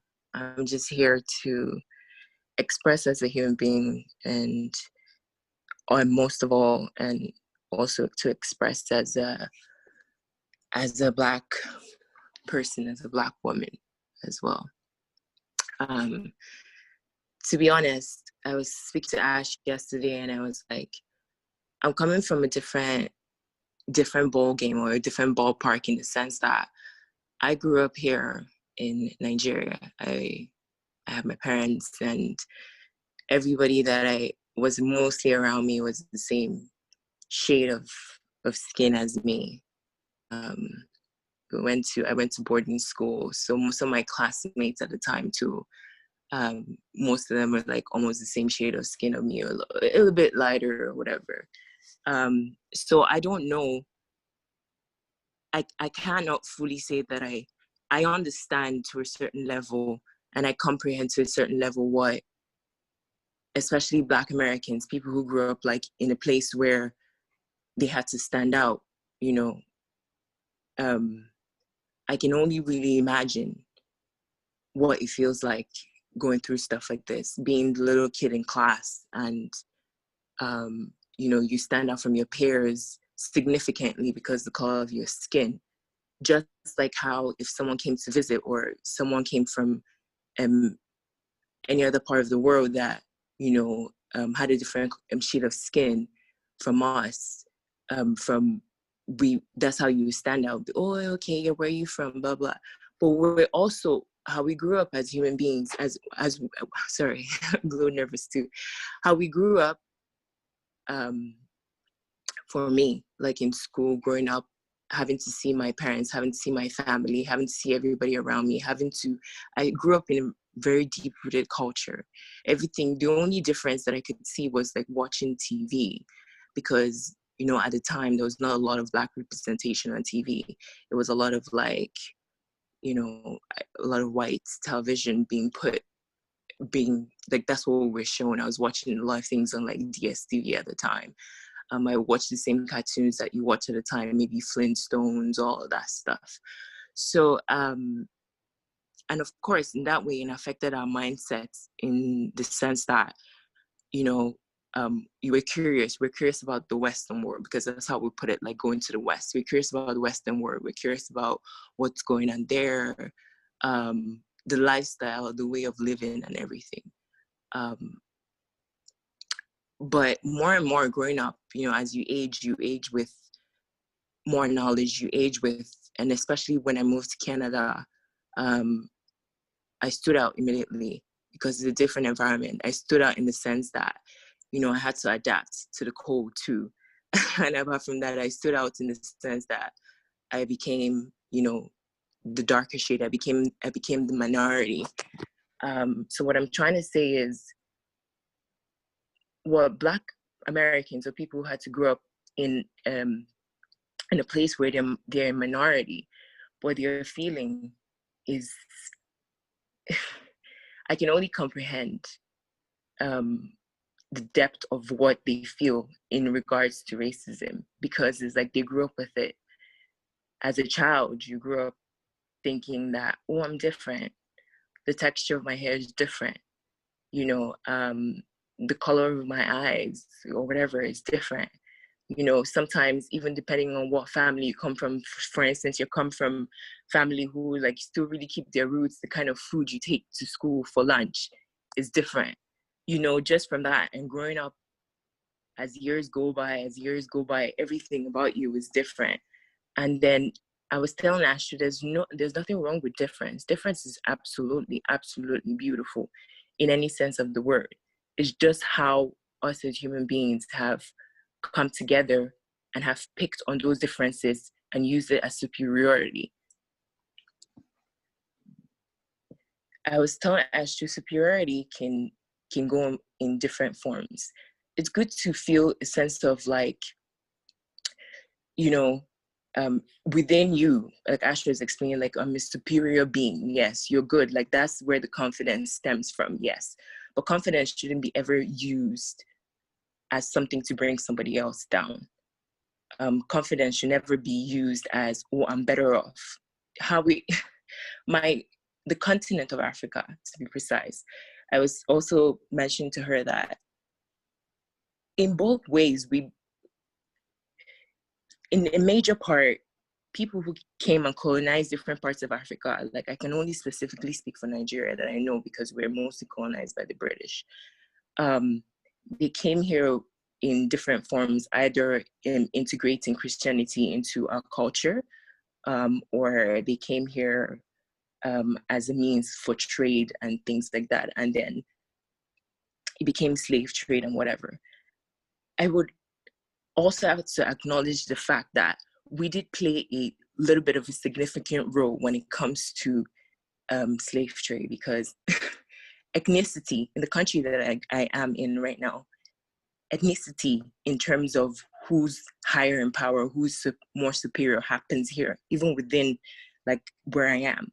We have different tribes that speak different languages, but one person in a position of power, it's all over in history. Like if you read so many books, if you trace back to all the wars that we've had, if you trace back to all this colonization, and even right now what we're dealing with, even in this day and time, it traces back to like power, and it traces back to greed. Who's more superior? Who has something better? Who's, it's money, it's greed, it's who can show off more as an individual. There's always that competitiveness in us as human beings, as we grow, as we become knowledgeable about things.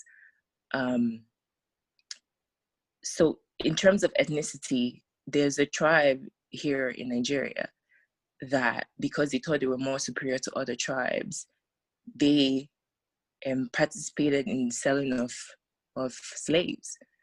They gave away their own brothers and their own sisters and sold them for mirrors. I don't know if you've ever heard that before, where it's like, oh, okay, yeah, I want to know what I look like. So they they sold them for something as frivolous as a mirror, or maybe like little things artifacts that they've never seen before in their life. So in terms of that, that's where that's how they contributed. And then on another hand, you have the colonizers, or majority of white people from different descents, Spanish, Italian, you have Germans, like came into Africa and took people as like slaves and whatnot, and moved them from the land that they knew to a different land. And even from that, even if after they fought the Confederate and the Union War, it just stemmed on more and more into systematically. So what I'm trying to say, I know I'm rambling and stuff because like I'm not used to speaking to a huge crowd. What I'm trying to say is, imagine all the suffering. Imagine, put yourself in this position. You have to put yourself in people's shoes.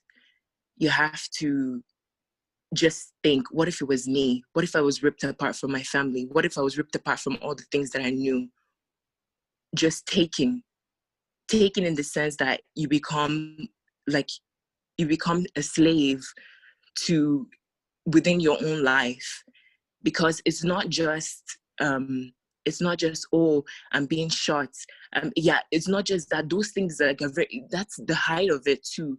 To fear for your life, to fear that, you know, my child is going to go out, I'm going to go out, and I'm not sure if I'm going to come back every day. And the looks that you get from, like, everything about you is ripped apart because everybody, like, I don't know if you've been through Instagram lately. These are things that I knew even before now that you're presenting them, where it's like, we were a spectacle. We were the animals in the zoo.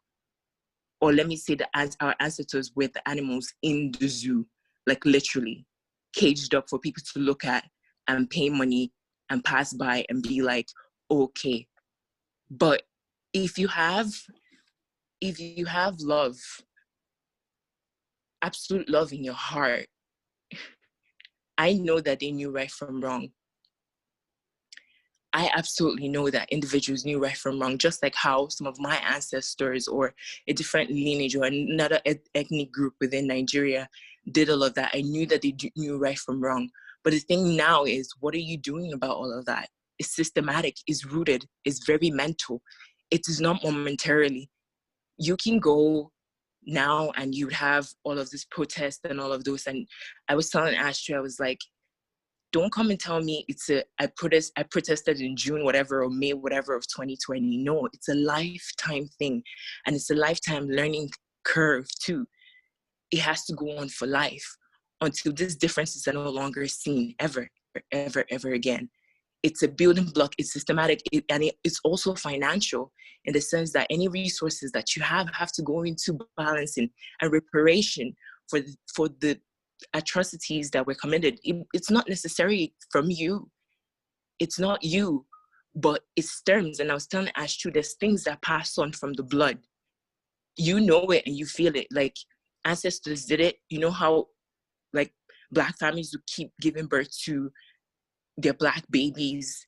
And even within that, there's which I can't even get into now, there's different levels of fluid and mentality that's being passed on, and sometimes you don't even know why there's a reaction that follows. Sometimes, you know, it's even outside of how to explain it. It's so deep rooted. I'm sure some of you understand what I'm saying. And in order for things to change, we just have to be better, be more aware. We have to study better. And I was telling Ash too, is like, you don't have to necessarily go out there and be part of, you know, you don't have to go out there and be part of the movement or put up signs and things like that. But the little bits that you can do within yourself to educate yourself is very, very important. Very, very important at every step. Even as a Black person, every time, even me too, I have to educate myself every time, because I'm coming from a different scenario than from those who are actually suffering at the time. So I know I'm rambling on and on and on and on, but I'm going to just leave it there with what I had to say. But it's what I guess the main message is much deeper than you think, much deeper than all the signs. So those people that you see out there crying and screaming and chanting and standing in the face of danger, pouring out their hearts, just think of it like to the depth of your soul, to be trapped even when you're not in physical chains, but you're so trapped within your soul that all you want is just equality. That's all that you're asking for, is equality. So I'm going to go back to lead with love. Because if you have love in your heart, which I know we do as human beings, then you're good. Thank you. That was so beautiful. Yeah, Thank everybody, you. if you wanted to unmute yourselves if you're out there, just give lots of love to Narani for all the amazing words. And Thank you, Narani. yes, give a big round of applause, everybody. Thank you so Beautiful. much. Well Thank you, Narani. Thank you for that. So great. Yeah, that was so powerful, and thank you for taking the time to be with us. I think you said you're in Nigeria. I think you said you're 7 hours ahead, so it's what, like 5:30 in the morning there. Thank you for that. Amazing. It's so great that we're international here to talk, because one of the things about these the Floyd right now, or at least the protests right now, is that they're global, they're worldwide. All over the world, people are marching and demonstrating and standing up for what's going on. And you know, a lot of people are wondering, is this a fad? Is it going to continue? And how do we make lasting changes? And that's going to be part of the theme of our discussion right now. So we're going to have about a 10-minute discussion. We're going to invite everybody to Actually, sorry. She also has a song as well as a video. Oh, she does, eh?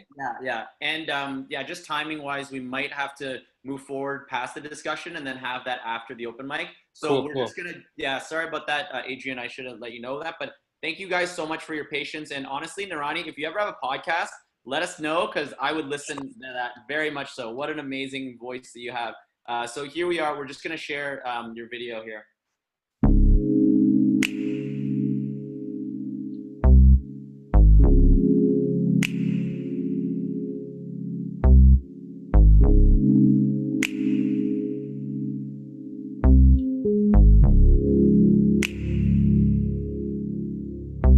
If the words were easy,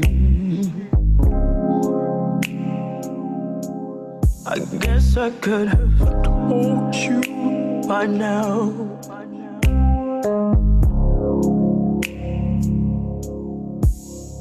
If the words were easy, I could have confessed my sins to you.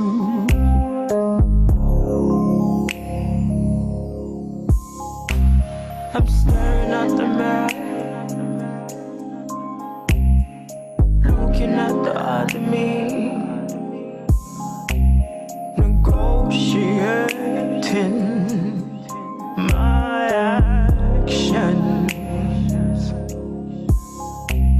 I'm staring at the mirror. Oh, she's talking way too much. I'm her, she's me, that's how we survive. If the words were easy, I guess I could have told you by now.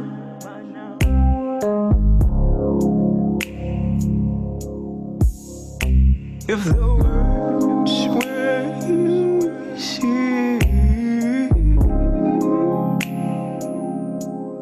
I could have confessed my sins to you.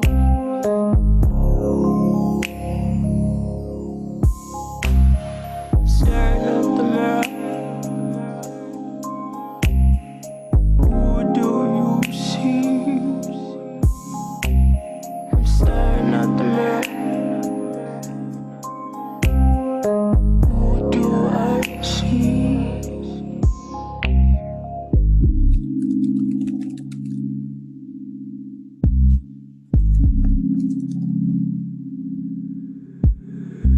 If the words were easy, I guess I could have told you by now.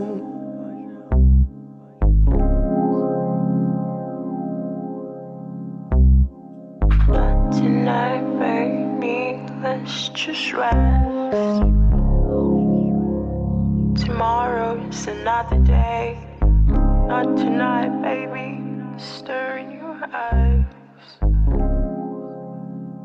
It's happy tonight. Not tonight, baby. Let's hold each other. Wow, everybody unmute yourself and give that love. Are you kidding me? What? What? Nice. Wow. Oh, Wow. Great. Right. Very powerful. Oh no. Narani, do you have anything you wanted to mention? Yeah. Hello? Yeah, for Right. sure. How does that feel after sharing that? Well, yeah, that's my first ever single that I did. I did that spontaneously with a friend, actually. It's like Ash said, I just love to make music with people, like out of anywhere. I think that's where the most magic happens, you know, in the moment. So it's good to see it, and it takes me back. Thank you so much for sharing, guys. For sure, no problem. And if you wanted to connect, Daniel actually was able to share Narani's SoundCloud there. So thank you one more time, Narani, for being on the show with us and with the time difference and everything. So all the way in Nigeria, what an amazing opportunity for us to have you on the show. Thank you again. Really appreciate that. So we actually have, we're going to move forward now. We actually have one of our community members, our wonderful Aisha, who wants to actually share a poem this evening. So if everybody out there, you're welcome to unmute yourselves and give lots of love to one of our incredible performers. And last week we actually had an awesome discussion with you as well. So give a lot of love right now to Aisha, everybody. Whoa. Hi, everyone. Thanks for the lovely introduction. And I just want to say, Narani, like, I really, you, like that, everything you said and your song just like literally moved me. So thank you for that. I also have Nigerian roots, and I would love to connect with you more. So I wrote this poem. This is maybe a little bit more, I'm just gonna warn everyone that there is cursing involved. So it was just coming from a very raw place. I lost my best friend, my cat of 20 years, and also was just feeling just the angst and the pains of like the world around me. So I wrote this poem. It's short, but here it goes. Okay, so. She wept tears of fuck this and why do I even exist? What fucking game is this, she cried, as the wolf tears of I don't want to and have not streamed down her soul. All she ever wanted was to swim freely as the eagles flew by her and waved with the influx of the ocean's wind. And that's it. That's my poem. So, Everybody, you're welcome to unmute yourself yet again. Thank you so much, Aisha. That was amazing. and I do have one more poem. It's more on a love side. Sorry, you said one poem only. Just kidding. Go for it. Yes, I was just. It's just to counterbalance it, and it's short as well. Sure, no problem. Please, please. Okay, so it says, okay, you are love. In all of love's tumultuous rise and falls of the beating heart. Breathe in, my friend, and let love in. Breathe out, my love, and let toxicity out, to be alchemized by its own shattered reflection. A heart that breaks is a heart that finds strength within its own love to restore its pulse.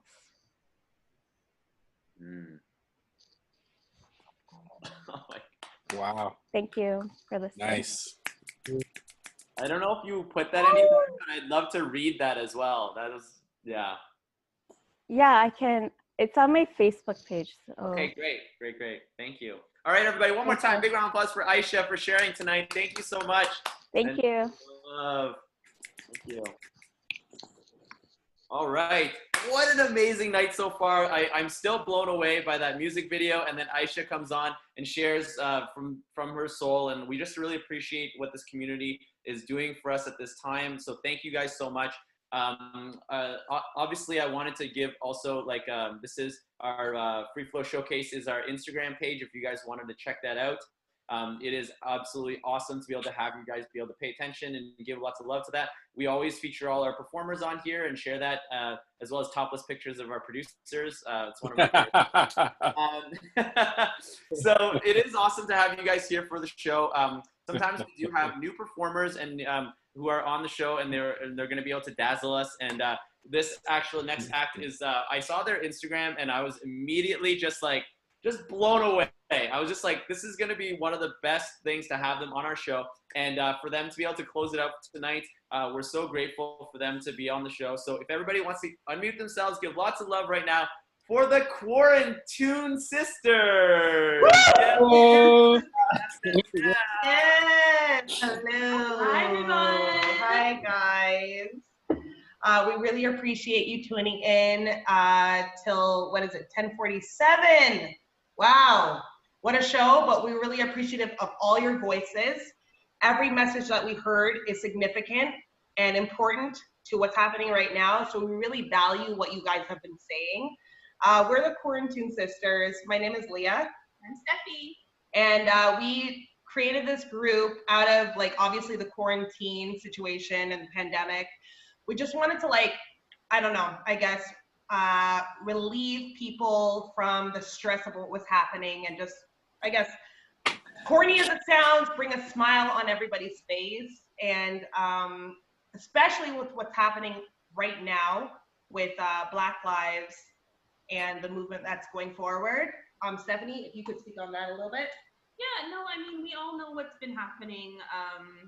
Some people are more aware that it's been happening over the course of history, but it's really at the forefront of our society now, which is, there's obviously bad things that are happening, but the good aspect of it is that the positive spin on it is that people are actually coming together, joining us on the movement, and really recognizing racism as a systemic issue, one that has plagued our society far too long. Exactly. So I just want to encourage you all to continue speaking out, continue to use your voice. It might seem like something small, but really on the larger scheme of things, every time somebody does something positive, acts progressively, it has a ripple effect, and we really have a chance here to change history and leave the next generation with a better world than the one that we've experienced.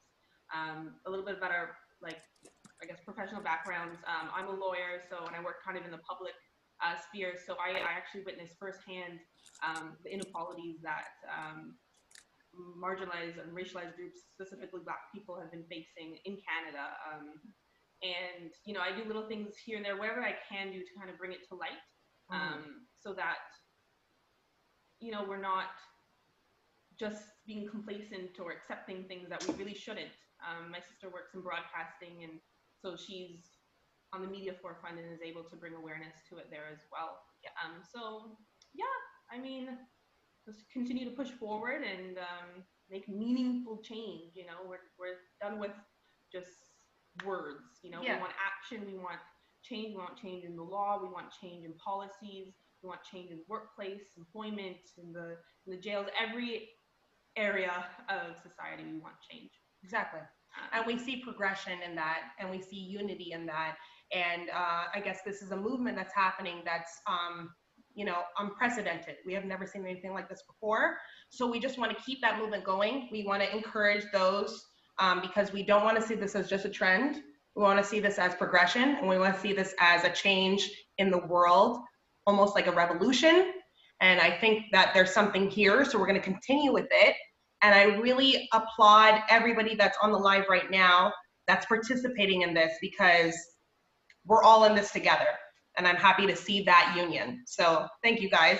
Also, forget about me being mute. Honestly, we're going to be singing some tunes that you all can recognize. So Quarantine Sisters was developed obviously in quarantine and obviously in the pandemic to alleviate that stress, but also the focus is to focus on songs that relate to being in quarantine and being isolated or, separate from the world. So that's the focus here. So you guys might be able to recognize that with the songs that we sing. And it's also songs that you're all very familiar with. So please unmute yourselves, join in, participate. We love engagement.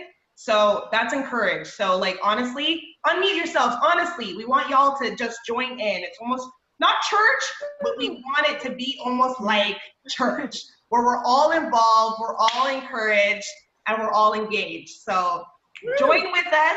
We have 2 medleys, one being Motown, the second we will introduce after that. So listen up, sing along.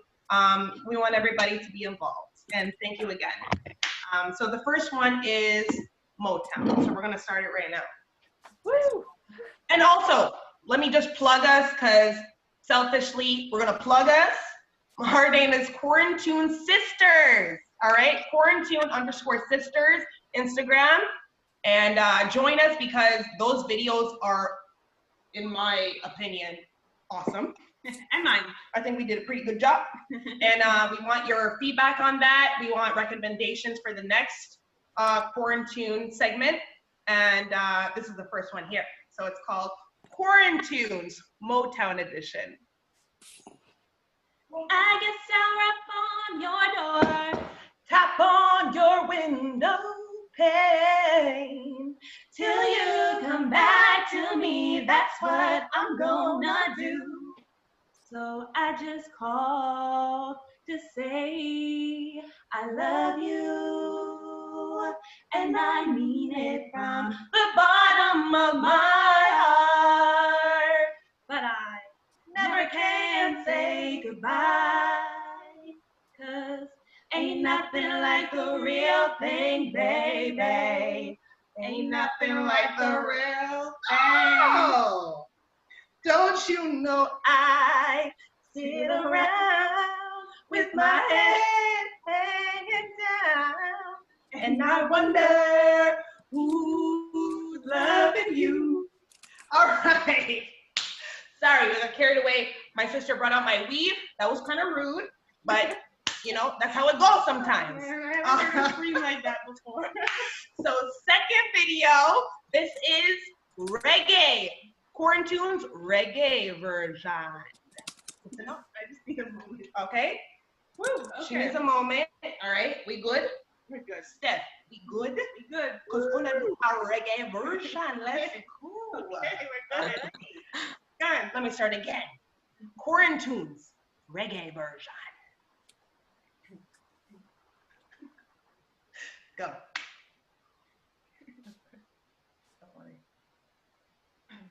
Don't worry about a thing.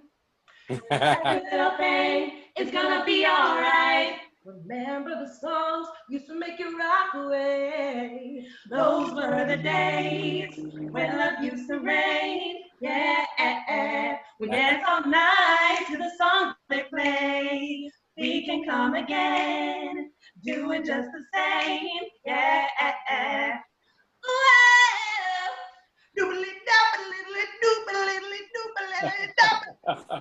Oh, why does it have to be this way? Can't tell you go, can't tell you to stay. Just one of those days. Me not give up. I said there ain't no giving in. 'Cause when the going gets tough, you see the tough get going. One bubble your fruit. Toast. All right. So that's just a preview of what you can see from the Quarantune Sisters. Of course, there's many other medleys that you guys can tune in. So make sure you check us out. Like we said, we're here to just bring you guys a smile and just alleviate the stress and the concern and the disheartened nature that we're feeling right now. Because I know everything right now is very heavy, and we could use some uplifting content. So that's what we're here for. Thank you so much for having us. And also, guys, if you guys have any suggestions, we would love to hear them. Please let us know. You can DM us or even put a comment in our videos. We encourage that, and we need that. And just like you, we also need to feel the relief of stress from what's going on right now, because we have two Black sisters right here, right? And we understand the grief that we're feeling. We're feeling it. That was a very uplifting, happy moment, but there's many times that we feel down because we understand what's happening outside. We understand what's happening within ourselves. Being Black and being women, even if we're in Canada, it doesn't matter where we are, we're feeling the grief of the world. We've been feeling it. We understand the struggle. We understand that our voices weren't heard prior and are now being uplifted now. I'm just hoping it's not a trend, of course, but we need that encouragement and we need that unity to keep us going, right? So we're with you. We understand the struggle right now, right? So we're with you. We're trying to make things easier and better. Obviously, that's a struggle. We're all in it together. So, we're here with you. That's what we can say. Thank you so much. Everybody, one more time, the core. Thank you. Honestly, thank you. Thank you for having us. We really appreciate that. Yes. And thank you for the voices that we heard prior. It was so necessary. It's eye-opening. And it's something that needs to be said because that's what's happening right now. So we appreciate you too. Thank you so much. Yes. And also a big shout out to Jeannie who actually connected us. So thank you for having that. Yeah, Jeannie's going to be sharing a little something later. Oh, okay. So thank you one more time to the Quarantine Sisters. Definitely check out their Instagram. And you guys are doing such great work and you're spreading such joy. And to be able to hear your stories and just like all the information that you provided earlier, just about your backgrounds and just your life, it really means a lot to us that you could join us. Thank you. Thank you. Yeah, Honestly, it's giving back to you. Thank you for this platform. We're thank you that we're actually able to spread our message and our positivity. So thank you. What a message, too. Thank you so much. Thank you, guys. Thank you, sisters. Of course. Thank you. Such a pleasure to have you there singing these wonderful Motown songs. It just makes me think about a lot of the Motown music that was made obviously in the 70s and whatever. That was after the protest movement. I wonder what kind of music the world's going to make after this movement, because there's no doubt about it. This is a movement. It's not going anywhere. I'm personally seeing a lot of structural changes within organizations. I know that I volunteer for an organization called Cycle Toronto. It's a huge cycling advocacy organization. We're putting in our equity, diversion, and inclusionary policy. We're putting in our diversity training policy, and I know the Green Party is doing the same thing. A lot of companies are realizing that you can't just put up a black screen on your Facebook page or say Black Lives Matter on your Instagram, and that's it, because that's tokenism. People are going to call you out for that, and I think that we're smarter now. We realize that, and this is definitely a time to affect change, and we're just going to keep pushing. I read a little bit of Martin Luther King's speech last week, and he wrote those words 50, almost 60 years ago, and they still ring true as if they said them yesterday. So big up to you, sisters. Tell me your first names again. I didn't catch them. Leah and Stephanie. Stephanie. Thank you, Stephanie. Thank you, Leah, for gracing us with wonderful presence.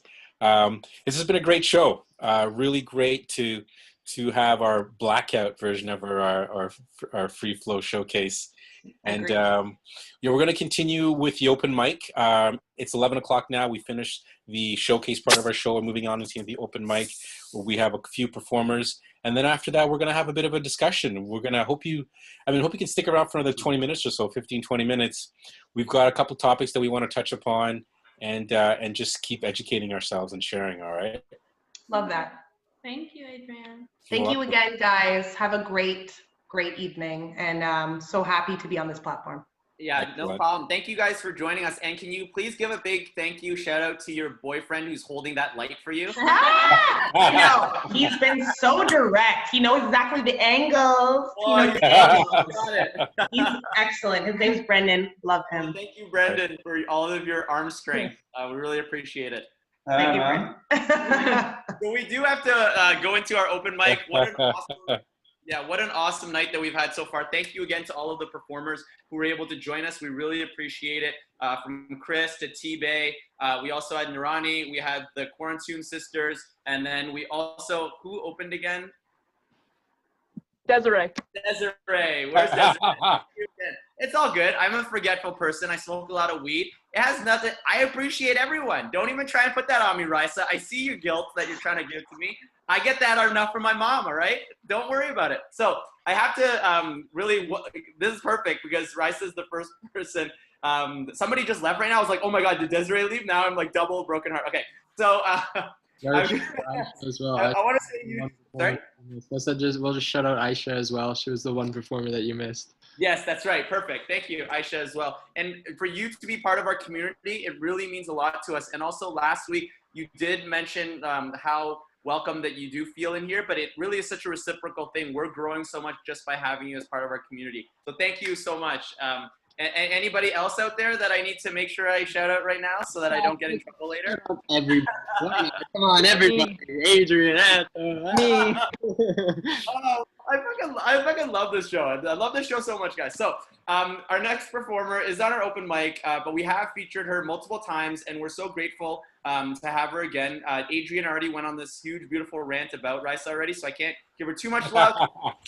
The whole time and then almost cry and be able to actually perform. So everybody give a huge round of applause to one of our favorite community members, the amazing Risa. Wow, yay. Hi guys, how are you? I miss you and I love you. And it's always such a good night being here with you guys, and thank you for having this space for us, especially now so we can amplify all the voices in the room today. And I always love being part of this, and I've been every single time without fail. So and check out Blackfest. Yes, I was there last week with Adrian and Chris. It was such an amazing day. All the vibes and all the feels and the drum circles, and there was person painting and people were dancing. Some people were smoking. It was amazing. I guess something not that amazing happened recently, so I kind of want to do a bit of a rant compared to my normal happiness. And enjoy. Risa, if all the guys that you talk to are trash, what the fuck does that say about you? And it's the same guy over and over and over again, Risa, don't you ever learn? Yeah, okay, they look nice and they know how to talk, but are they good people? Do they cherish you or do they just want you? And I know it feels good to be wanted, but if you're looking for a husband and not just a casual lay, then they got to do more than just compliment your looks. They got to compliment your life and add value, lift you up spiritually, know your worth, because you are worth that. You deserve that. You know that, so act like it. I'm more angry at you than any of these guys that you've been enthralled with, because you know what you're about and you know what they're about, and you decide to talk to them anyway. You claim to be a good girl, but where is the proof? You say you want a good man, but here you are, sad again because the fuckboy fucked off. Risa, you are smart, you are beautiful, you are kind, and you are worthy of love. Remember that. And Rand. You are worthy of everything. Yes, so worthy, so beautiful. Yeah.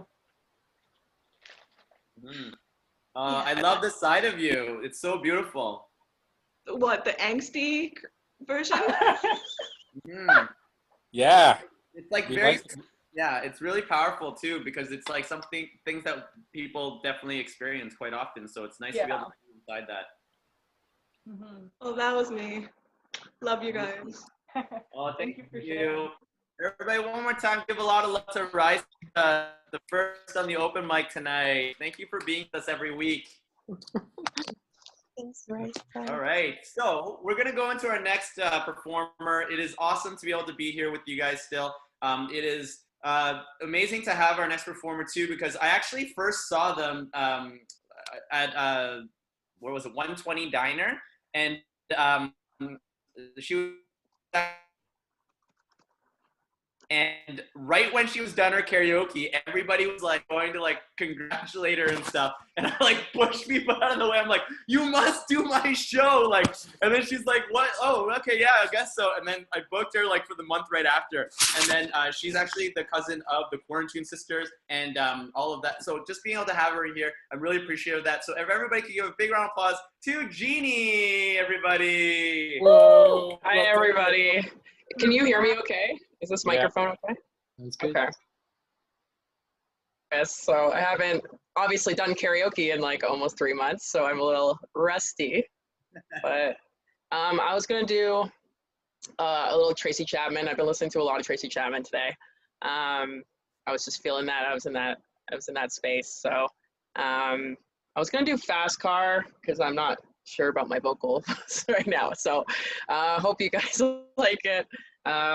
So I might have to mute the sound of you guys just so it doesn't, because my internet isn't great. So if I cut out, I apologize. I'm stealing it from my neighbor. That's my situation. So you do what you gotta do, right? I got an extender. I pay, but you know. Okay.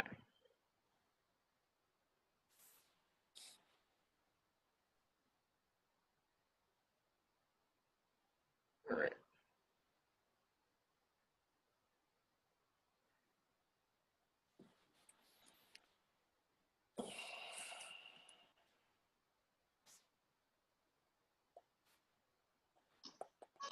Shit.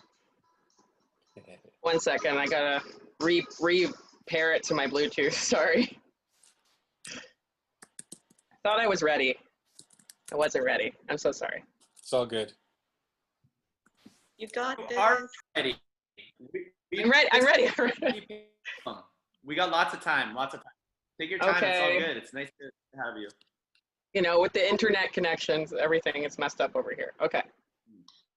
Don't worry. My internet connection's unstable too, just like my. Okay. It's actually surprisingly really good, your internet connection. Like, you haven't glitched once. Let's see.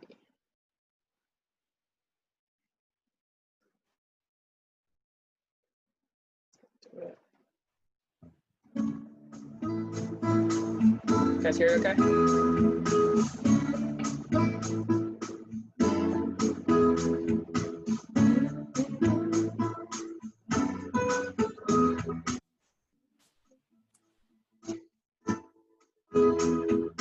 You got a fast car. I want a ticket to anywhere. Maybe we can make a deal. Maybe together we can get somewhere. Any place is better. Started from zero, got nothing to lose. Maybe we'll make something. Me, myself, I got nothing to prove.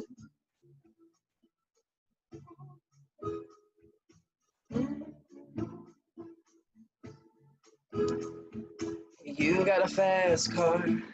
I got a plan to get us out of here. Been working at the convenience store. Managed to save just a little bit of money. Won't have to drive too far.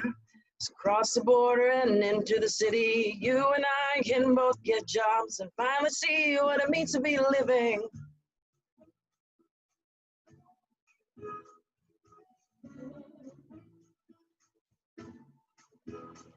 See, my old man's got a problem.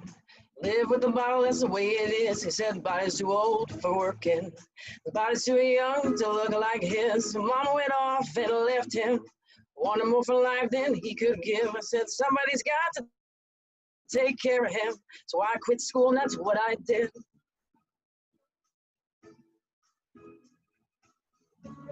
You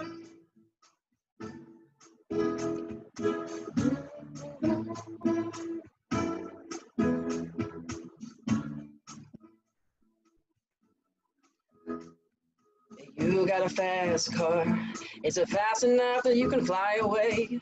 You gotta make a decision. Leave tonight or live and die this way.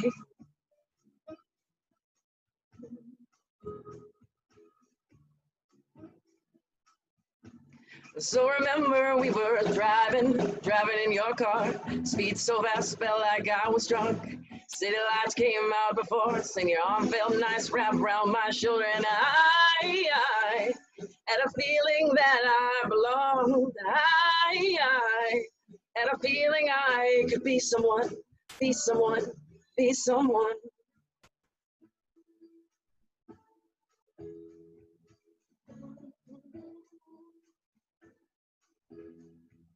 You got a fast car. We're cruising and entertain ourselves. Still ain't got a job. Now I work in the market as a checkout girl.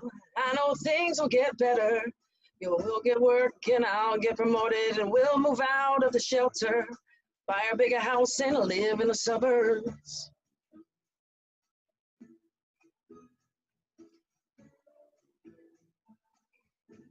So remember we were driving in your car. Speed so fast, felt like I was drunk. City lights came out before us and your arm felt nice wrapped around my shoulder, and I had a feeling that I belonged. I had a feeling I could be someone, be someone, be someone.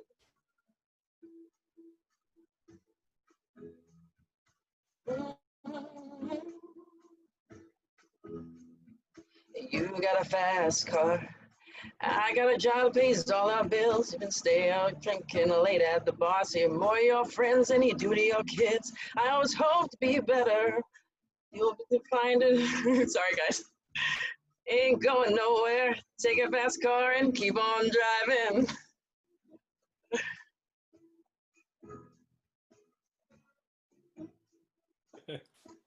So remember we were driving in your car. Speed so fast, felt like I was drunk. City lights came out before us and your arm felt nice wrapped around my shoulder, and I had a feeling that I belonged. I had a feeling I could be someone, be someone, be someone.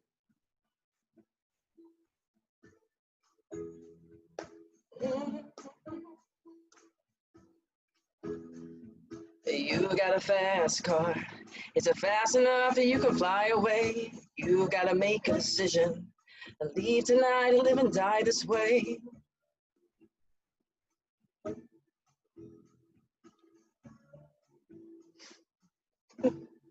Woo! Woo! Love it. Fast car. I got a fast motorcycle. Okay. Thank you. That's it. That's all I got. Thank you so much, Jeannie. Thank you for coming and joining us again. I know that you were here last week as well. So everybody give them a lot of love right now for Jeannie on the open mic. Thank you. What? Thanks, guys. That's awesome. So nice to be able to hear you sing again. Thank you so much. And I also wanted to highlight that isn't it like more pressure to sing a cover, because you have to get the words like perfectly, whereas if you sing your own song and you mess it up, then not everybody's gonna know, right? So it's See, the problem is I mess it up anyway. But yes, I see what you're saying. Well, you did an amazing job. I didn't even notice. So everybody, I was trying to just not. I was trying to play it cool, but I was like, I'm just drinking. I'm sorry. I just can't hide it. You did great. You did great. And if you haven't been performing that often, just keep coming back to the open mic, and we'll get you to whatever level you're wanting to. And like, we're just really grateful to have you come share. So thank you again. Thank you. I'll be better next time, I promise. Oh, yeah. Well, wait, even if it's the same, I would be so happy. Wait, so about Jenny, it. Sorry? next time you got to do Mountains and Mountains. Mountains and Mountains. Yeah. Okay, I'll practice. That's my That's your all-time jam? favorite. That's your jam? My all-time Okay. favorite Tracy Okay. song. Awesome. That's so nice that Adrian's going to sing it for us now. Go for it, buddy. No. So, but it does transition good into our next performer. She is Adrian's favorite singer. No offense to any of the other singers that have been on tonight. But it's just because every week Adrian always requests for Ashley to be our feature on the show.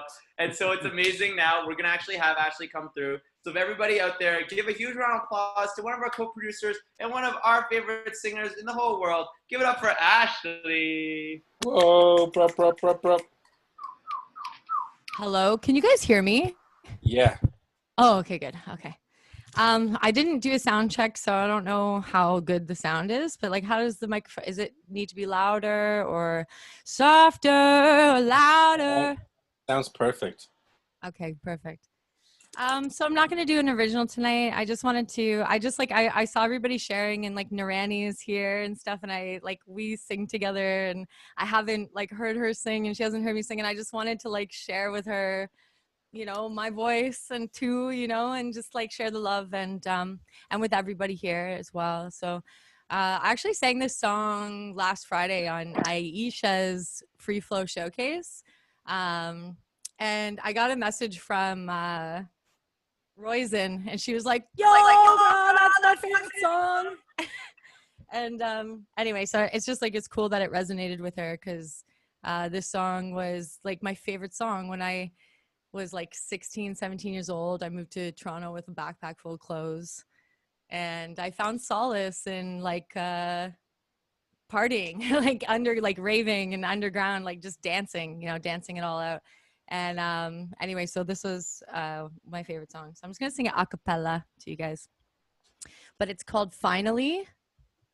Finally. By Finally. Finally by Kings of Tomorrow. And Julie McKnight, it's her vocal on the song. If everybody could just mute themselves, I'd really appreciate it too, because I don't want it to cut in and out. I get flack for that from my producer. So, and I just want to say good job to everybody tonight, like to all of you that are here and supporting. And, there's a lot of people that just like, they're lost, and it's just like the people who are here right now, like we all matter, and it's like, we'll put our energy into the community, into ourselves and the people that want to show up and learn. You can't try to convince anybody of anything when they're not ready to see it or open their hearts to it, so I'm really grateful. All right, here we go. This is for you, Narani, and for everyone.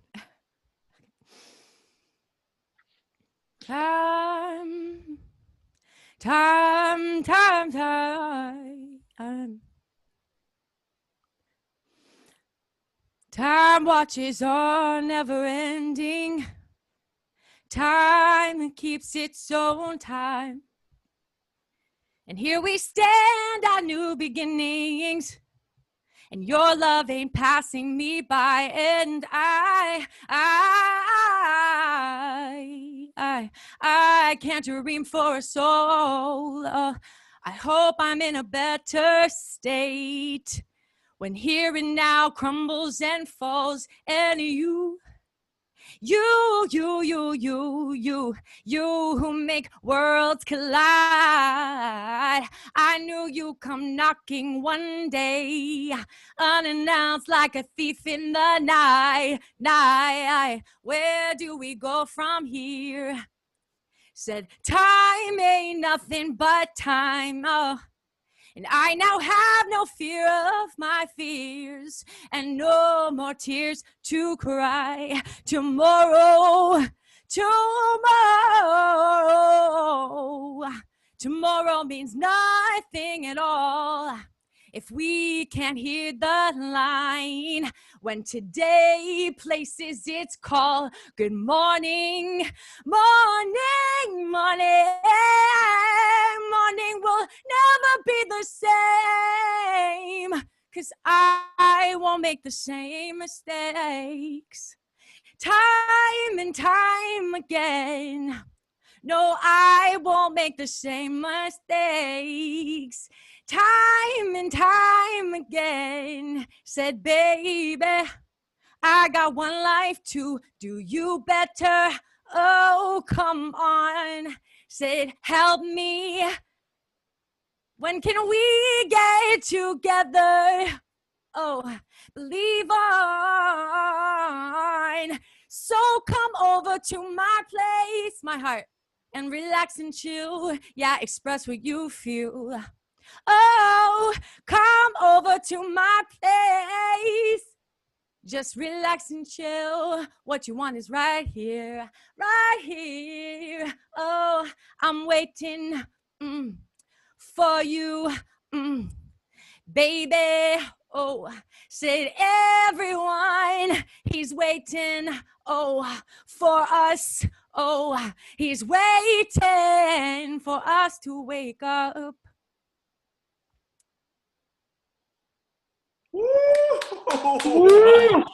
Yeah. Powerful. Nice. Now you know why I love her so much. That voice. I love her too. Oh gosh, I love you both. I love you all. And I just want to say, like, even Jeannie, man, I just want to give you a little message of love. I'm so happy you're here. You're so welcome. Oh, thank you so much. Know, like, it's all a process for all of us. And like, we have to also respect the fact that we're souls, man. And we're like on a journey, all of us, you know, and sometimes we're not all going to get there at the same time. And sometimes it gets just, we have to respect that in each other. And that's what the community here is all about, is allowing people to have their process and be celebrated for it. However you criticize yourself, we don't criticize you. And I just want to say, please come back every Saturday because Thank you. you're I will. a joy. Thank you. Thank you. Yeah, you're welcome. You're And everybody amazing, by the way. Oh, thanks, man. It's all for God, baby. Anyway, love you guys so much. Thank you guys all. Thank you, Ashley. Love Fest. I love this so much. Back and forth. Everybody just like it passes it over, and then someone else is like, I love you too. And it's like, I love you more. It's just like the best shit ever. I love this room. I'm so grateful to have all of you here. We do have one more person on the open mic. Actually, two more people. Sorry, my bad. We have two more people. Our next person who's going to be sharing is our fellow producer, Daniel.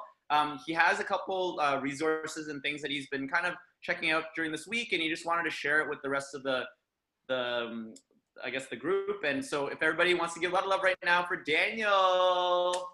Yeah. Thanks everybody. Bye, Desiree. It was great. Thanks for hanging Desiree and opening the night for us. So powerful. Really loved it.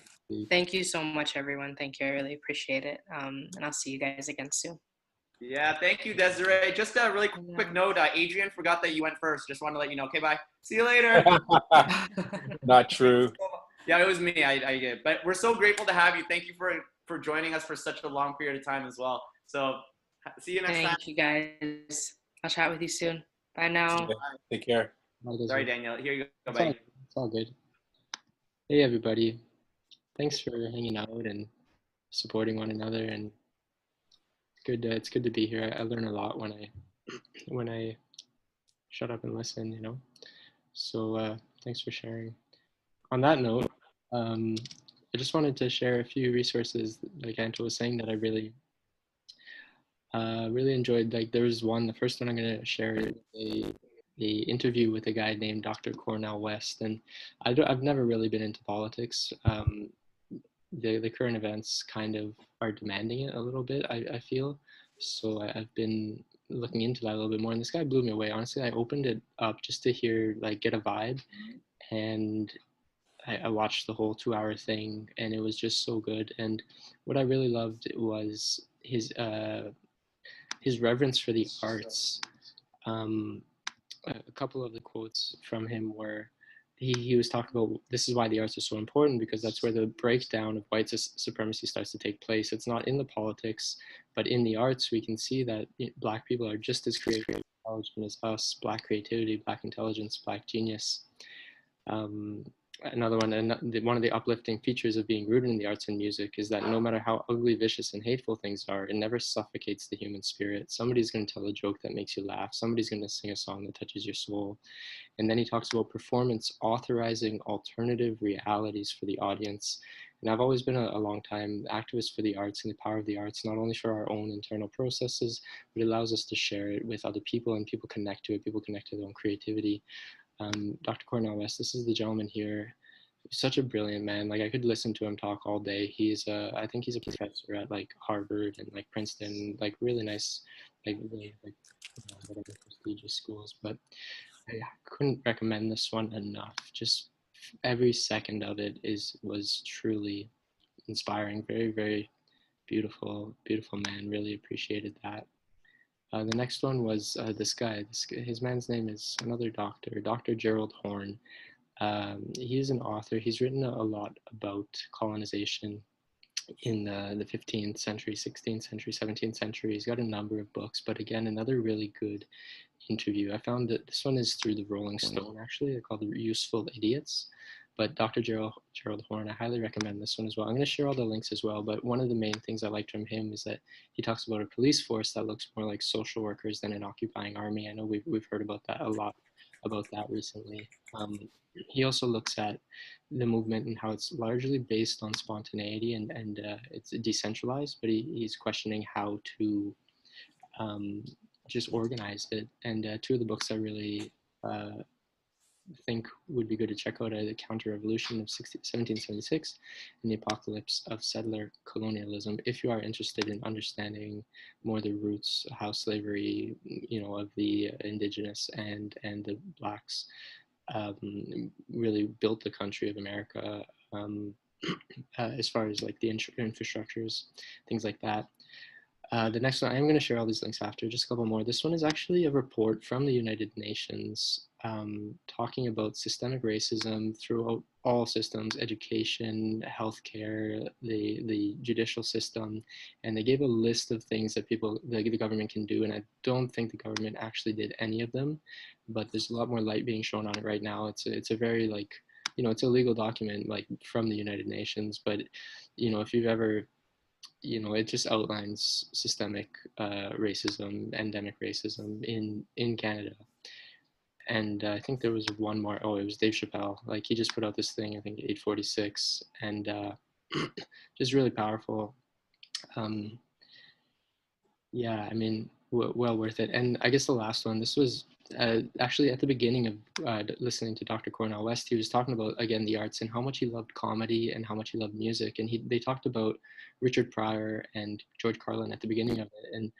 And towards the end, George Carlin, he's talking about people that are not really educated, but he says well-informed, well-educated people, capable of critical thinking, which is not necessarily what the government wants, but I feel like, that's what we show up here because we want to be informed, we want to learn, we want to be educated, we want to know, and I think a lot, like the discourse that's opening is for the better, right? We have the opportunity to learn when we listen.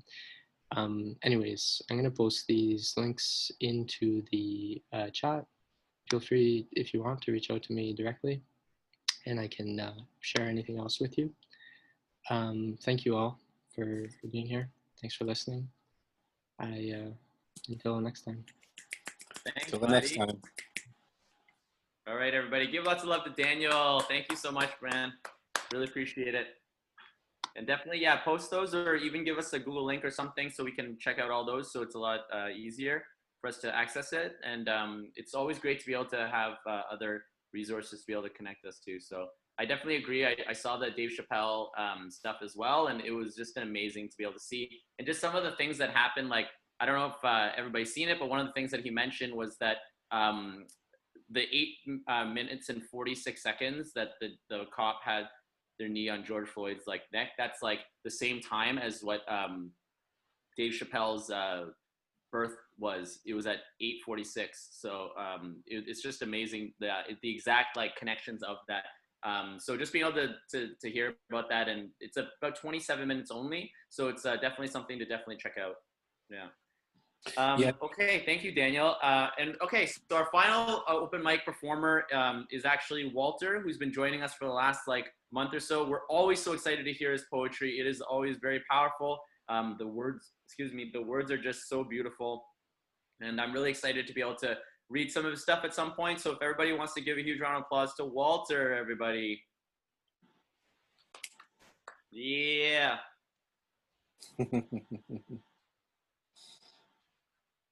Let's go, Walter. How's it going, guys? Is the sound okay?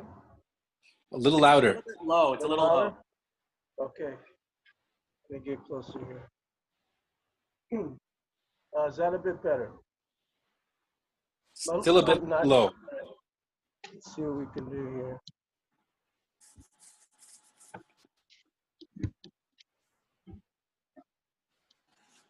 And now? It's better. Still low? Be standing back there, so maybe just test it from the back there a little bit. Yeah. Testing 1, 2, 3. 3, 2, 1. It's good enough, I suppose. It's okay, yeah. Yeah, okay, doable. well, I'll try to get closer to the mic. Okay, cool. This is a totally brand new, and it's a stream of consciousness, and I have no idea where this is at in the scheme of things, but I thought I'd run it by you guys. This is the first time I'm ever really sharing it with any human beings. So I'll sort of give it a go. And that you can hear me so far? Cool. All right. So it's called The Burning of Washington, part 545. The world is on fire. It's burning. It's burning. Oh, who did this to you? Who did this to me? I see the smoke rising from the scrolls, the Constitution, what's left of it. In the house that burned down once before, and the burning of Washington, let it burn once more, and I defy you to call it a White House again. And I defy you to explain that heavy, heavy rain that put out the fire. Where did it come from? Where did it come from? Before you see my skin, do you see my heart? When will this end, and when did it start? The world is on fire. Feel the heat upon your teary face. Don your face mask. Stand with your family. What have you written on your arm? What's there? What's there? The world is on fire. Flooding the streets with wondrous power, O youths of sorrow, youths of change. You are tomorrow. You are what's sane. You are what's left of the Constitution. You are America. The millions of you suddenly united creates another president. In the flogged flesh, history so disgusting, shameful, redacted from our consciousness. How many bullets had your name scribbled hastily upon them, only after your last breath? And what white men decided as their badges melted in the flames that today would be your final day? They should have no say. They should have no say. So the world is burning, and the key is turning.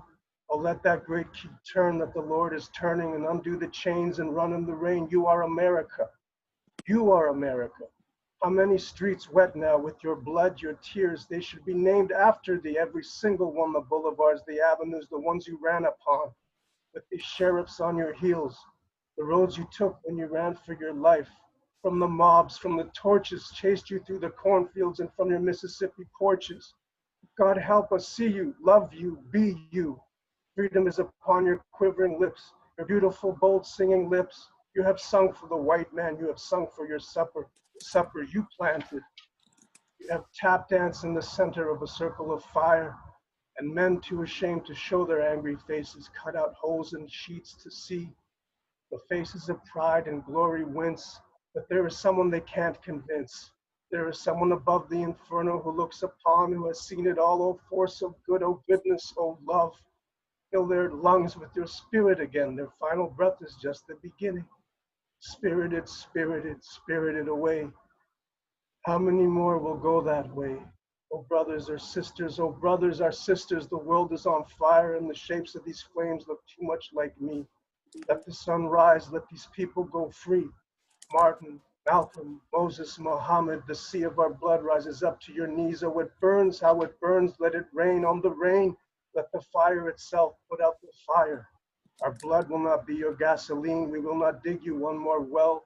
Now we know where justice is being. Mine your own gold, pick your own fruits, raise your own children, get your own heaven, your own hell. You cannot take ours, fare thee well. They're ours, they're the fruits of our labor. How dare you let them rot on your tables? Oh, I've seen so many faces. And who gave them names? Who gave them races? Yet when we bleed, the color's the same, and we all go back from whence we came. The world, the children, the world is on fire, so many things burning, even the flag. Well, let it burn. Let the wildflowers grow. Let our forefathers learn, they will reap what they sow. Oh, great living forest of fists of America. You are what this is. You are making it happen. You are making it real. You are America. Out of nothing you rise, phoenix of truth from the fire of lies. I love you, America. I love you, O life, O living, marching soldiers of hope. With every step thou art reborn, every life taken, every young boy shaken. There is a house they can't foreclose. There is a dream that will not end, a joy they cannot comprehend. Poor uniform so sad and blue, who taught you to do the things you do? In the sixth decade, you took them too, O masters of hate, oh shame on you. The world is on fire, and so are you, and no one is taller than the giant of love. And there is a law that none are above. And there is a way in the heart of the matter, louder than gunshots and the feeble chatter. Oh, listen to these children, they have something to say. The world is burning, and it must today. What is the fire, and what is the rain, and what is behind the ire, the pain, the bands of the flag? Are they red with blood? And have 50 stars fallen, trampled in the mud? Believe me now, believe what we say, for this is the eve of Judgment Day. All the heartbreaking wreckage of humanity strewn on front pages for all to see. America made of 7 wee letters. Africa, magnificence, endurance, rebirth. I can aspire. And that's just on earth. Imagine what else is up there in store. And when these streets are empty, there will be more. And with each generation, we'll even the score. And together we'll rap on heaven's door. Heaven on earth, what will be was before. When my brothers were free and my sisters adored. Let the world burn, just tell me what for. As we stand in the ashes, as we look for the light. Oh, breathtaking masses, all the dogs have in this fight. Dogs that howl, dogs that bay, murder most foul, the crime of the day. The world is on fire is all I want to say. Is all I want to say. I love you, USA. I just wish you'd make way for the future of love. And the way that we pray, and that hurricane came suddenly to toss like dice cannons up into the air. We're then reminded of anything brief and golden. Under these few millimeters that we call skin, the lines on the maps, what could they mean? Nothing, friends, nothing. Even the line between the sky and sea is just an illusion, a distant memory. Oh, love is en route. Oh, love is within. Oh, love is tattooed on that brown skin. Let my brother breathe again. Let my brother breathe again. Wow, so powerful. Amazing. Thank you for that, Walter. Thank you Incredible. guys for indulging me. That was a long one. I'm sorry that went on, but It was beautiful poetry. Everyone give it up for Walter. Give it up, show some love. That was awesome. So, Walter, is there a place where you can find any of your poetry? Or is it all in your head right now? a lot of it is in my head. That one isn't online yet, but I do have like a website with some of my older stuff. If you guys want, I can throw it in there. Chat. You gotta put that one. You gotta publish that one. That one's up there for me. It sounded a bit like Martin Luther King. I mean, you reference so many iconic things that's going on right now. I love how you said, before you see my skin, do you see my heart? You know, it's like, yes, you know. And I also love it. The world is burning, and it must today. Yeah, the world has to burn, man. We got to burn down the stupidity that we have right now and build it anew. You know, the ashes of the phoenix will rise and create a new society. Got to burn down the stupidity that we have right now. I love it. I love it. Everyone, give it up for Walter. This is amazing. Thanks, guys. Because we truly are on the eve of Judgment Day. And on that note, we're going to move into our discussion. We've got 20 minutes left, and we're just going to have a free flow discussion about Black Lives Matter, about George Floyd, about everything that's going on right now, Regis Kaczynski, Paquette. Let's just talk about that stuff right now. I think one of the main questions that we're trying to figure out right now is that with all this Black Lives Matters and with all this protests and movement demonstrations, is this a fad or is it going to last? And unfortunately, you know, a lot of us are saying that we want it to last, if there's going to be structural changes. But, you know, in 1962, like what, so 58 years ago, Martin Luther King, he wrote a speech called "I Have a Dream." It was part of the momentous March on Washington in late August. And I mean, I read this speech last week because I had an audition that I had to do. Actually, it was part of a project that I was part of. And just rereading his speech was just like mind blowing. And to tell you the truth, let's hope that this moment is not a fad. But I just want to read parts of this speech, and then we'll go into discussion, have people let me know what they think. So he starts off his speech, and he's going on about, you know, how he's happy to be with them today on this demonstration, this historic time of our nation. But halfway through the speech, he says, "Now is the time to make real the promise of democracy. Now is the time to rise from the dark and desolate valley of segregation to the unlit path of racial justice. Now is the time to lift our nation from the quicksands of racial injustice to the solid rock of brotherhood." And it goes on, and it's still relevant. You know, guys, now is the time to make justice a reality for all of God's children. It would be fatal for the nation to overlook the urgency of the moment. This sweltering summer of the Negro's legitimate discontent will not pass. The sweltering summer of the Negro's legitimate discontent. There is will not pass until there is an invigorating autumn of freedom and tranquility. In 1963. 1963 is not the end, but a beginning. Well, it's 2020 right now. He goes on to say, "Those who hope that the Negro needed to blow off steam and will now be content will have a rude awakening, and the nation returns to business as usual." We're talking about returning to business as usual after COVID-19. No, we can't.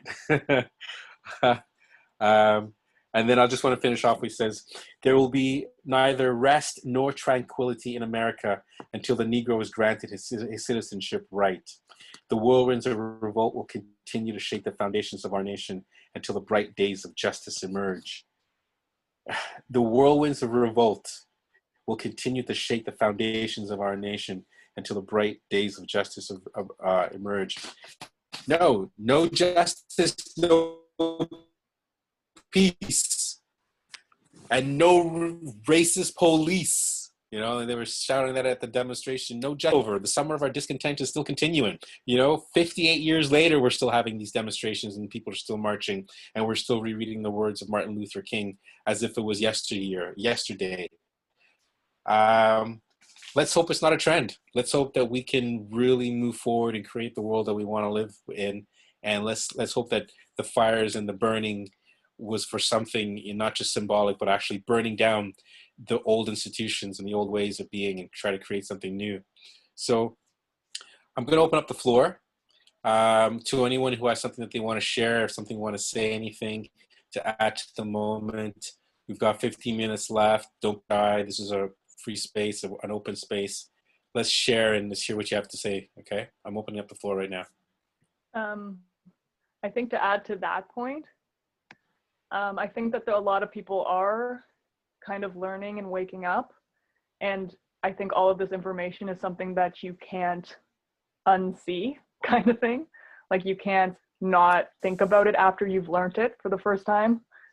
And yeah, so hopefully people won't just, you know, sweep it under the rug like it's been swept under the rug for, you know, so long. Yeah, that's what I have to say about that. Thanks just for that, Annie. Definitely. Don't know. Yeah. Definitely. Kind of hard to sweep it under the rug. Anyone want to share something? I guess I could just mention that the idea of not being afraid of the moment, just as someone who's basically like studied attention for a really long time, it becomes overwhelming for people to like step into a moment and to be able to really like capture it. So Adrian, you mentioned that earlier. That's what right now is that as a collective effort, it feels like everybody is connecting to this moment, and many people are stepping forward into it and accepting that this is now our truth and our reality. And that's something that I'm really wanting to like highlight and really urge anybody who feels like they're afraid of the moment to know that there's other people who are stepping forward into light and really being powerful and strong into this. The biggest challenge was 58 years ago when Martin Luther King was speaking about this. Like, what I learned was that he was actually assassinated very soon after the speech that you were talking about, and that's exactly why people keep coming into fear. So that's definitely something I just wanted to highlight. Like, it's up to us to step into the moments that's happening now, and for us to not be afraid of it, and then turn back into where we were before. That's a good point. Um, Ashley, something do you that want to say something, Ashley? Go ahead. We can't hear you. Can anyone else? Your audio's off, Ashley. Oh, I think she's telling me to go. Go ahead, Annie. Yeah. Something that Yeah, I I want can to hear you, add. Annie. Go ahead. Yeah, something that I want to add to that last point that I made is that I unfortunately am seeing people kind of drop off, and you know, like, as unfortunate as this is, like, the people or the non-Black people who have come to the show every single time, the last 2 weeks they haven't been here, or they saw what we were putting forth last week and then haven't shown up this week. So, I mean, obviously doing, but it just seems to be an interesting trend for like not only one, but multiple people. So it's like, you know, for people who have been having the conversation for a long time, I'm like, those people are here, right? And the people who are, you know, strong enough to learn and like take in the information. But it's just, yeah, it's a little bit disheartening. Hello? Can you guys hear me now? Yeah. Oh, thank God. Yeah, I want to chime in too, because like I just want to say, like, yeah. it is, man. It really is. And like I've seen it too, and I'm just like, I'm like, yeah, you know, that's weird, because I'm like, because I also understand, like, now I'm learning even like within myself, like how hard this was even for me, like internally, like just to be like, I always thought, because I came from like, you know, poverty, and I grew up, you know, like in it with like really fucked up childhood, and like, you know, in and out of the system, and group homes and foster homes and streets and all this stuff. I thought, you know, I had that experience. Like I was, you know, I experienced like being judged, and like, oh, you're not allowed to hang out with her because she's, you know, comes from a bad family, or like, you know, like just like a lot of judgment, you know. And so, and then a lot of times in my life, like especially this year, because, you know, everyone's saying like 2020 is like the year of like vision, everything is coming to the surface, all the light, every demon inside of us, whatever your skin color is coming to the surface for you to deal with it. And so I've been healing myself from my like childhood traumas, like for the past, since like COVID started, and then this came in, so it was like this other thing that I had to look at, and like, and I was like, well, wait, I haven't finished healing yet, you know, kind of thing. And it was just like, I just want to be very honest, like this doesn't take away from like how I feel like about any person. Like I'm just trying to really just come from my heart and just say, look, like even for me, like to come from an experiences like that, and to have and to really understand oppression on my own way, I still had to relearn it in a different way, you know, because this isn't about me. This specific experience is not about me, but I'm a part of it, because I can heal myself, and I can educate myself, and I can be there to really listen, and I can actually see for the first time that, you know, no matter what my story is, I still probably had it a lot better than most people, you know, who are in the same shoes as me, you know, because of my skin color. And so I just want to say, like, with what Annie said about people not showing up, that's not something that is for your heart to carry. You that is not for you to it's just disheartening. I know, but it's And like, like the thing is, like I've been having this conversation my whole life. Like I've been knowing about this my whole life, and I think at a certain point, like yeah, if I just learned about it 2 weeks ago, oh okay, whatever, right? You know, it can be kind of like you can throw it off yeah. your heart or whatever. But it's just at a certain point, it's just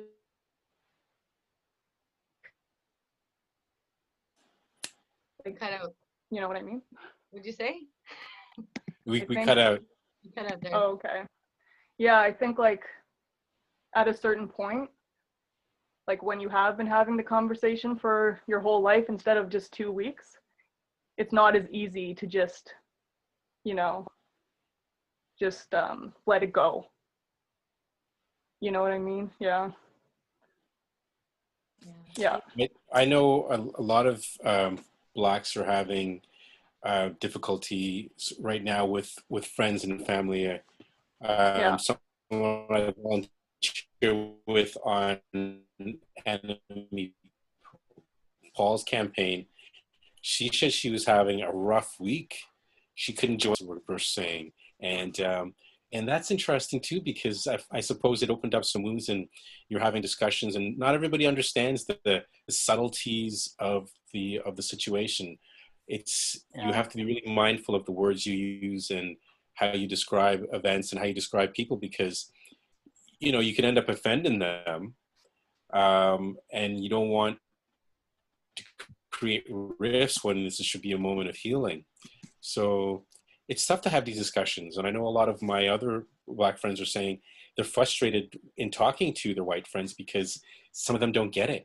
Some of them are like, well, why are you still talking about this? It passed, and they don't understand that this is something we've been dealing with our entire lives. And, some of us are deciding that maybe it's time to end some relationships, because if they don't understand how this is important to me, well, then they don't understand who I am as a person.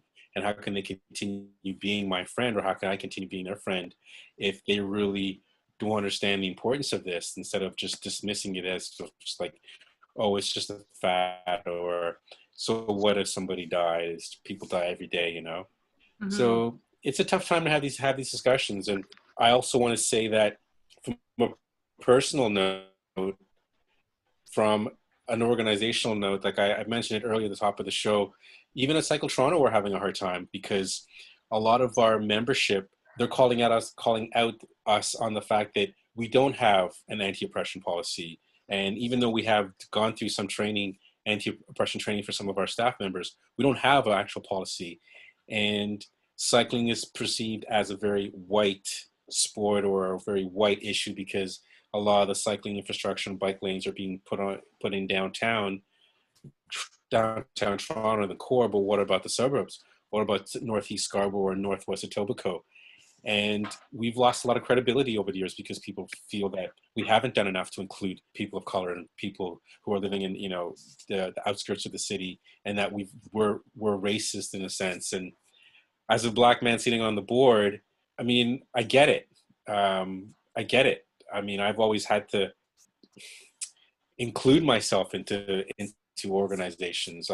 I don't let I don't let the color of my skin dictate anything, because I see myself as a person first.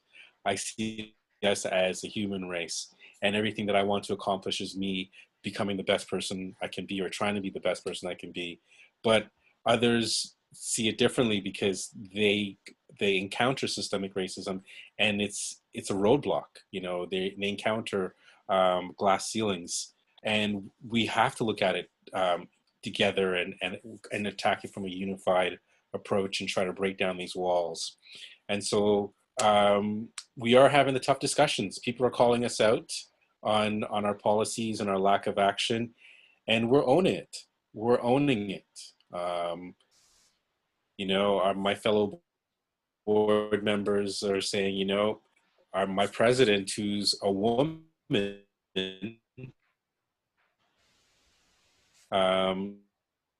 she's like, yeah, I'm owning it. There were times in the past where we didn't move forward it because of budgetary constraints. Spending $5,000 or $10,000 on a facilitator might not be the best things for us in terms of anymore. this is important. So some people are starting to tune out as a fad because CNN might be talking. Some of us, we live this every day for our entire lives. And this is a moment where we can actually get our voices out there and hope that change will happen. So it's tough. It's tough. Yeah, thanks for sharing, man. Aisha wanted to share something as well, but that's so amazing to be able to hear about the inner workings of like the organization and how deep it goes as well. So Aisha, did you want to add something?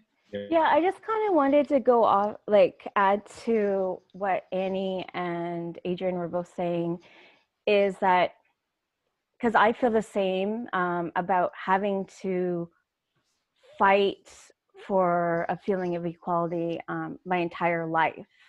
Like this is it, and then people are like, "Oh, it's been a tough week." Well, this is like my norm, and I'm kind of and I wanted to bring up a point about systemic racism and what I experienced growing up. I was probably about 3 or 4 shades darker, and then when I went through puberty, my skin started to get lighter for some reason, and I'd get comments from my friends like, "Oh, did you bleach your skin?" Or, "Oh, you're looking more white. It looks good on you." Like just all these, and it was all like systemic racism. And I was taught like, "Oh, like someone even said, 'Oh, next your eyes will be turning blue, just like your mom's, and then you'll be really pretty.'" Like it's just all this ridiculousness. And I just don't see people, I don't see their skin tone, and I don't see the color of their eyes. I see their hearts, like Adrian was bringing up. And just, it's important to see one another for our hearts. And I hope that this isn't just about Black Lives Matter, people of color matters. It's about honoring one another for who we are, and just skip over the, like, not skip over, but get over the BS of someone's better or less than because of the way they look. Because it's really like, it's time for us to all grow up, and it's time for a change. And it's really hard when people are saying, "Oh, well, I have problems too," and blah, blah. Like, we all had shit growing up, no one's grown up in a perfect life. But I personally feel like I've spent a good part of my life, especially the way I grew up, listening to everyone else's problems in an all white community, and my problems weren't important, to the point where I just didn't really care for myself as much. Like I was never as important as anyone else. And so it is important to, just for everyone, just to listen to each other as a friend, as a peer, as as an equal, and just truly listen, and like actively hear them. And it's not, when that other person's talking, it's not about giving your opinion. It's just about listening. Just if we all could just take turns to listen to each other, then as part of the healing process. I believe that's True. what I wanted to believe. So just add to that. And that's why we have this platform here, especially over the last 2 weeks, is we want to listen to each other. Yeah, and we really beautiful. want to have Black voices heard, because for too long we've been pushed to the side, and people don't understand the struggles we go through. And not to say that other voices aren't important, and not to say that other lives aren't important. I mean, people say Absolutely. Black Lives Matter, and some people get frustrated because they want to say, well, all lives matter. Yes, all lives matter, but we're making the point that when 9 minutes or 8 minutes and 46 seconds, he's demonstrating that this Black life doesn't matter. And that's why we come out and shout, no, Black lives do matter.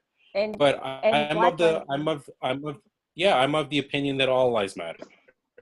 But I'm sure we are all of the opinion that all lives matter. But Go ahead.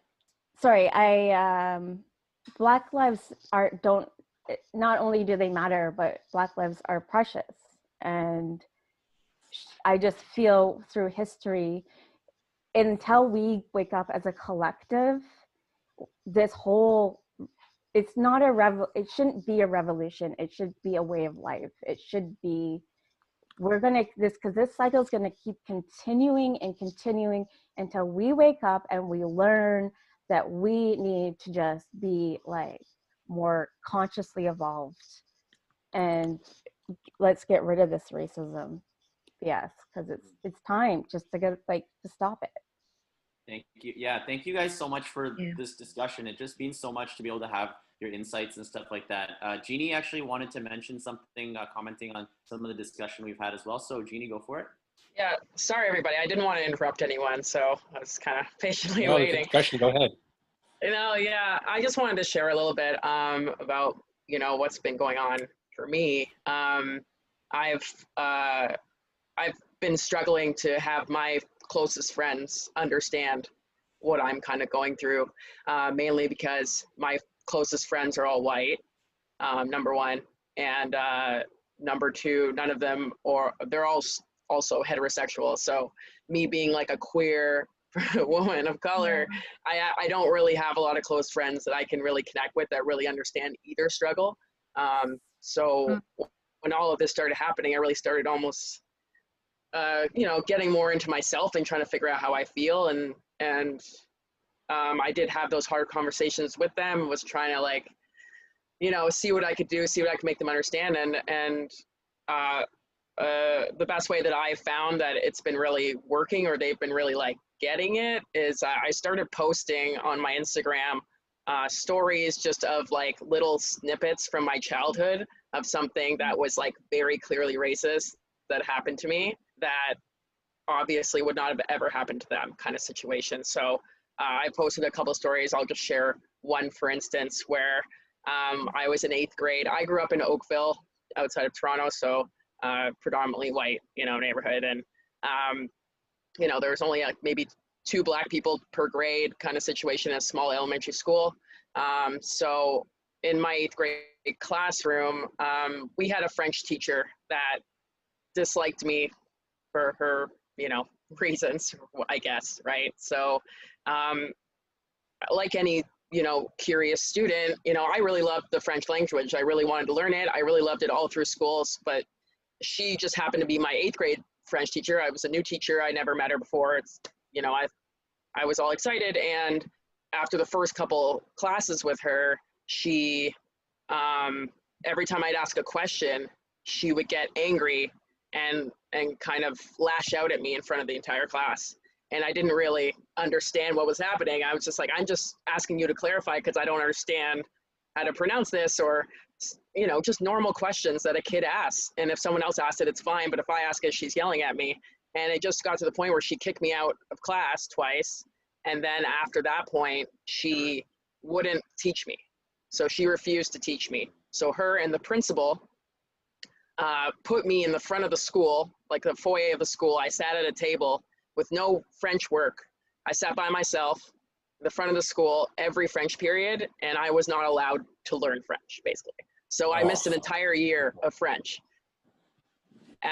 So at the end of that year, I guess their excuse was, oh, well, the principal thought she was giving me work and vice versa, but they really just didn't care. They guess there was a remedial class that I was obviously more advanced, but I would rather go there because at least it had a different teacher. They wouldn't even give me that option. So I literally sat in the front of the school by myself every French period. So when people ask me, my name is French, my first name is Giselle.